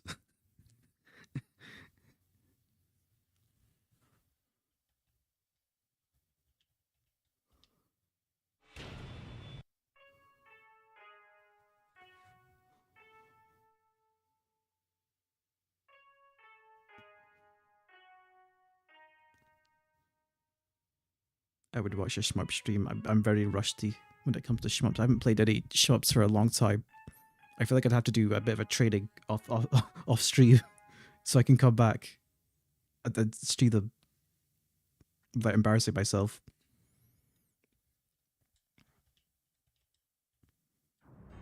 Also, it's hard to talk and play those kind of games at the same time, right? Because you need like full attention on the screen.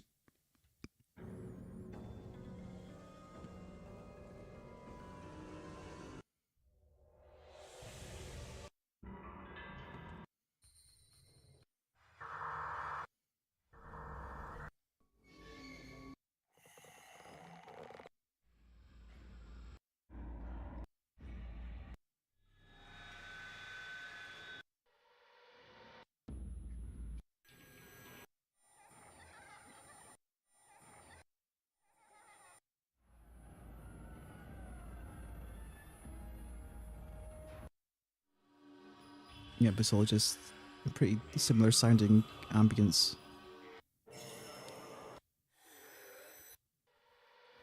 Which is fine, if it's the game.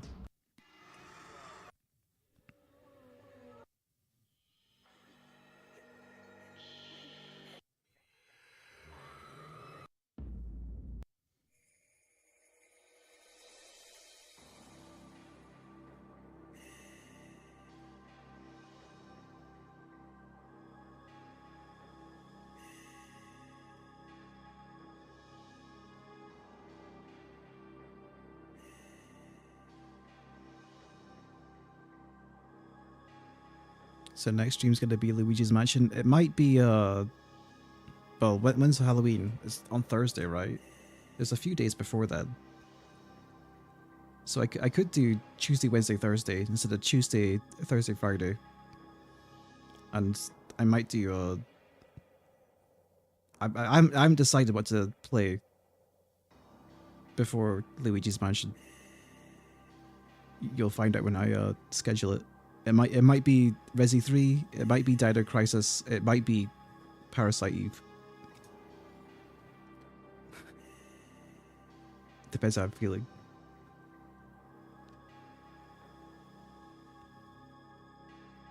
It doesn't really matter which one it is, because it's not like I have to play the rest of those games in October. They'll be played eventually. RE3 is quite short. I mean, they're all kind of quite short. If I can do any game in 2 streams, that's fine. That leaves a Thursday free.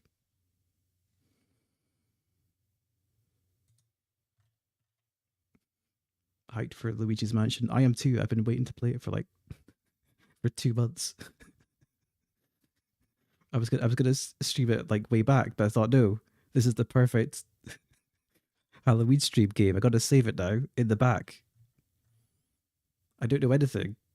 I don't go into I go into games with minimal exposure.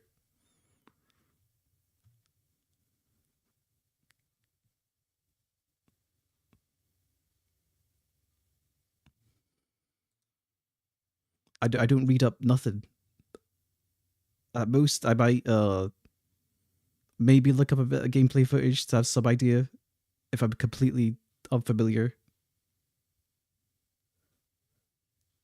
with the kind of game it is. Besides that, nothing. I wouldn't even read up a synopsis. My decision making process with a lot of things is does the cover or key art look cool? Do the screenshots look cool? Okay, I will play this.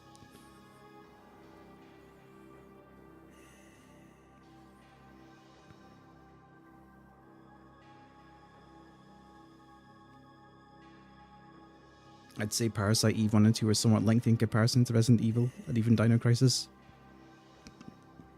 From what I've heard, Parasite Eve 1 has a very lengthy side dungeon that probably takes up most of your playtime. Is what I gleaned.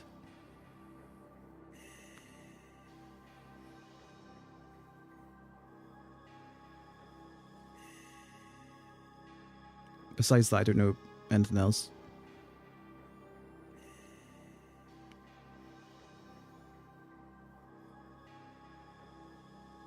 Would you be interested in playing any old school blobbers? See, you could probably ask me would I be interested in playing anything, and I'd probably say yes. But yes, but the limiting factor is always time, and how much I want to play other stuff as well.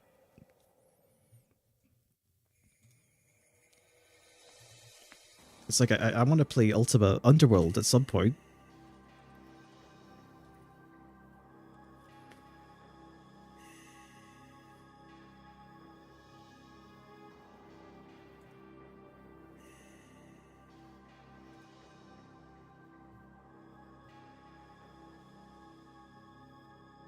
But I keep saying I want to play this at some point.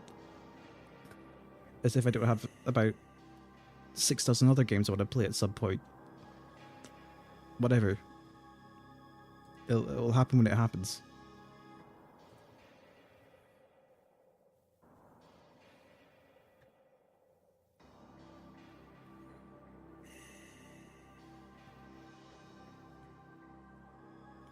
I'll play a blobber or Ultimate Underworld when I'm feeling pining for a dungeon crawler.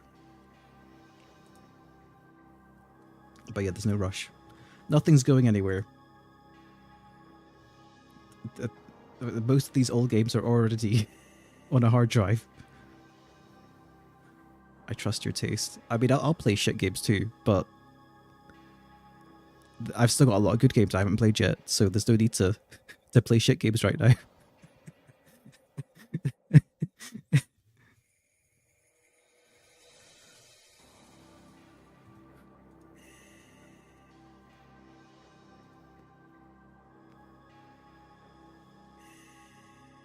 Yeah, wait until you're like 80 for the shit games. But I'm really scraping for the bottom of the barrel. I mean, if it got to the point where I have to play shit games, I might as well just play, I don't know, ROM hacks and good games.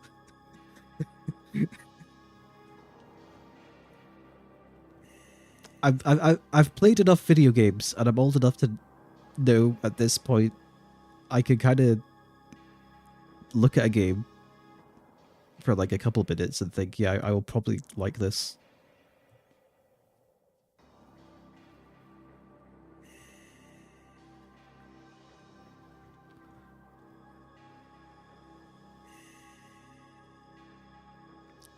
And I guess it helps that I'm also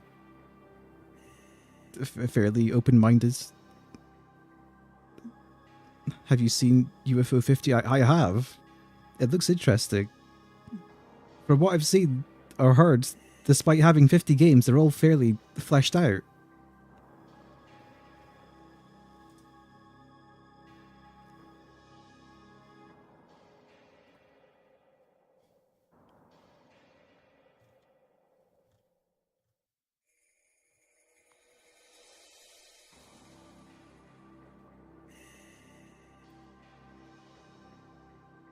I only played a couple to completion, but yeah, they were pretty damn good, yeah.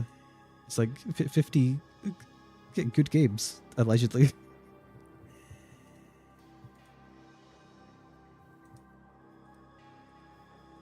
And like actual games, not just like micro games.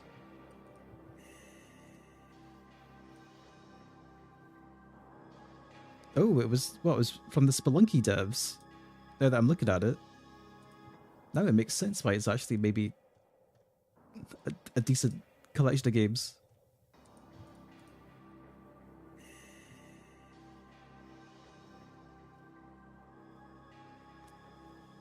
Took 8 years to I can believe it.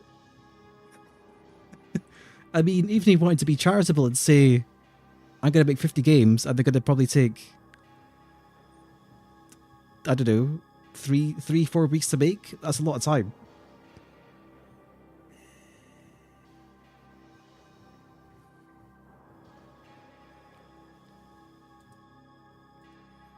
Wait, 8 years, times that by what, 52, divide that by 50. That's like an average time of like 8 weeks per game. I think that's fair.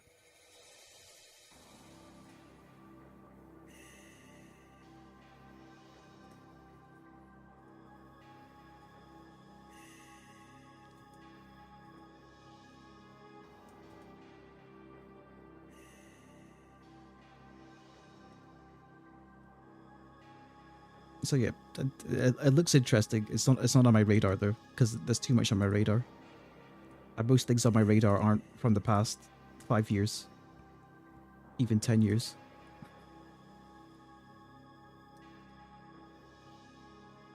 But that's a good point. If you played Symphony of the Night, see, I know the acronym, but I haven't played the game.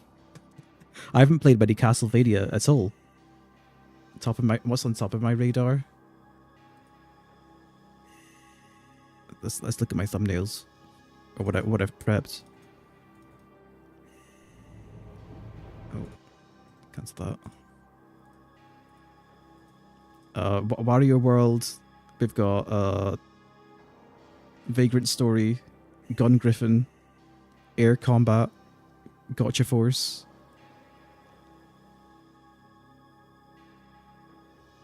Pikmin 2, Mario Galaxy,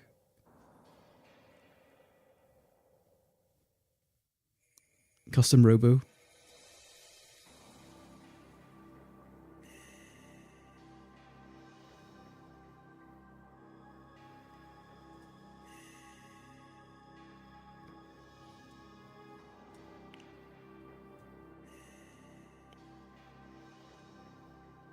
I've been meaning to play Symphony of the Night for a very long time. Like a lot of games. Just didn't get around to it. It's fine. That's why I'm streaming stuff. Streaming video games has been a very good excuse to play a lot more stuff. And it's been fun. It's been a good journey. I hope to continue for a long time.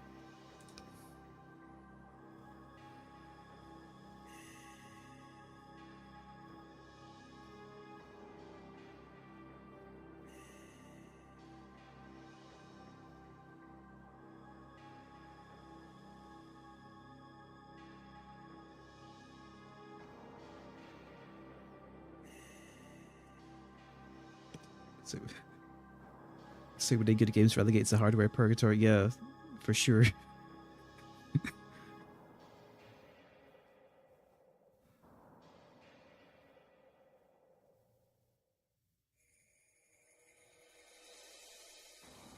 But though I think on the whole, actually I would say it. Nah, not even on the whole. A lot of Nintendo stuff's kind of been on proprietary hardware with like cartridges. So backing them up actually hasn't been that straightforward. Tower of Droaga, I have heard of it. Don't know much about it.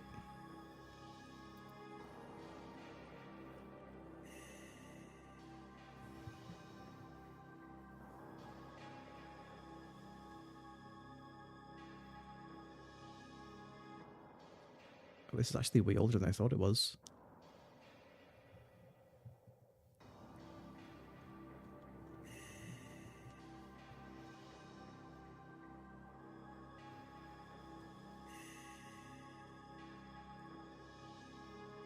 Looks familiar.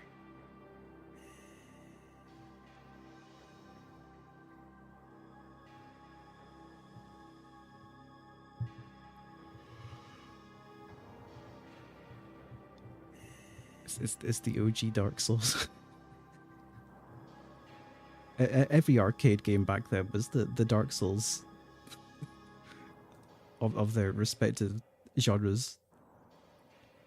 Wasn't OG Dark Souls just Kingsfield? Maybe thematically.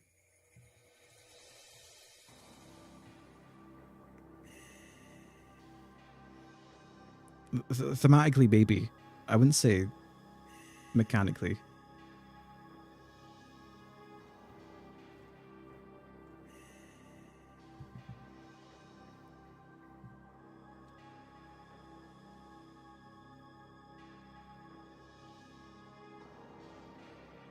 The lore behind the game is that it was so hard to get all the secrets that people put notes on the arcade cabinet.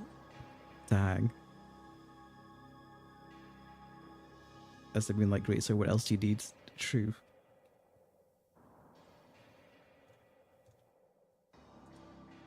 We're never going to get another Kingsfield anyway. It basically is a successor to that series.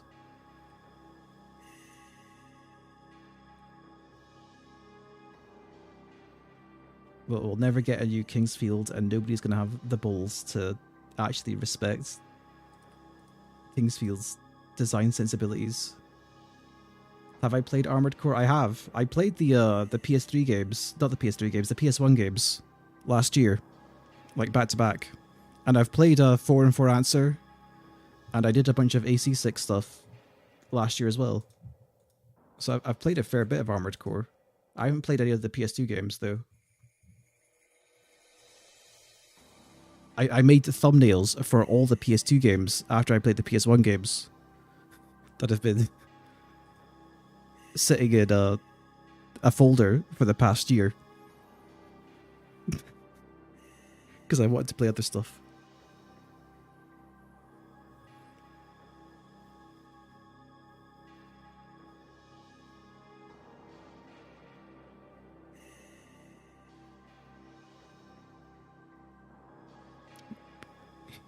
Were you the guy with the very useful customization stuff?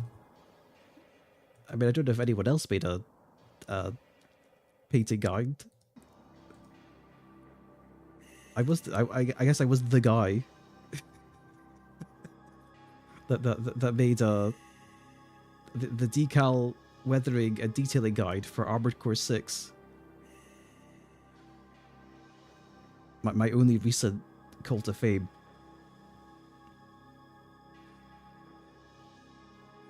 Yeah, I'm that guy.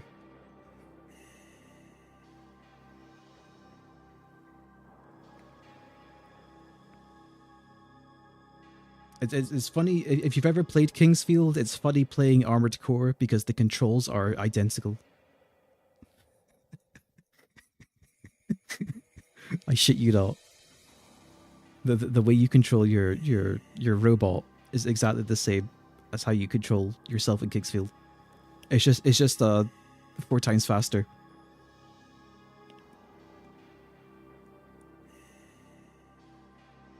I remapped the camera to the face button. It actually felt pretty modern. Yeah, I just used this. I just used the shoulders.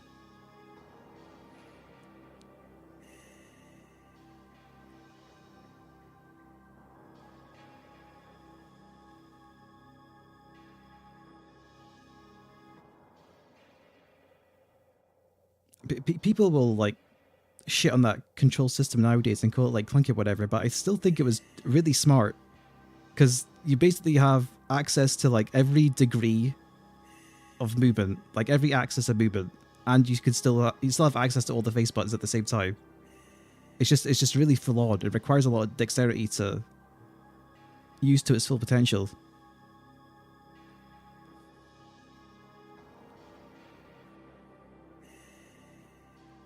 He's also the guy that got me into Valkyria Chronicles. I only made one Valkyria Chronicles video, where all I did was spam orders for 2 minutes and killed a tank with a shock trooper.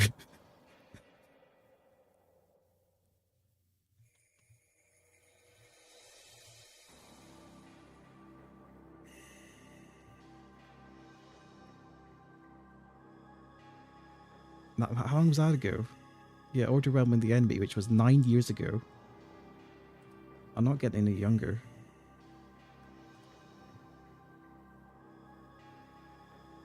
It was actually 10 years ago, because it was posted on November the 23rd, 2014.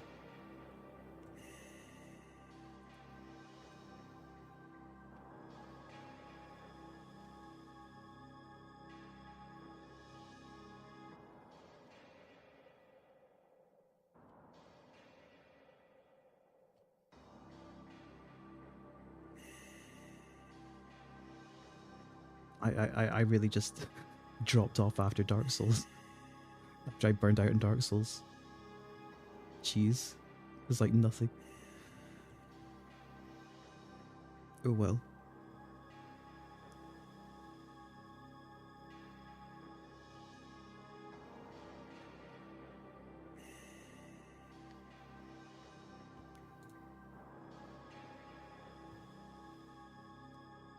I've been babbling on for like the past hour now. I think it's time to call it for this evening. It's been a pleasure chatting and having you. I had fun. A bit shorter than I was expecting. But yeah, I'll look forward to playing the sequels whenever I get around to doing that. I just never heard or seen anything Valkyrie Chronicle related when I saw your vid. I found the PSP games. Yeah, I really like Valkyria Chronicles as a series. I wouldn't mind replaying them at some point. I keep saying at some point. I'll just, whatever. We'll go with the flow, see what happens. So thanks for tuning in. It's been a pleasure. And I will play whatever on Tuesday. You'll find out what it is when I schedule it. So good night. Take care.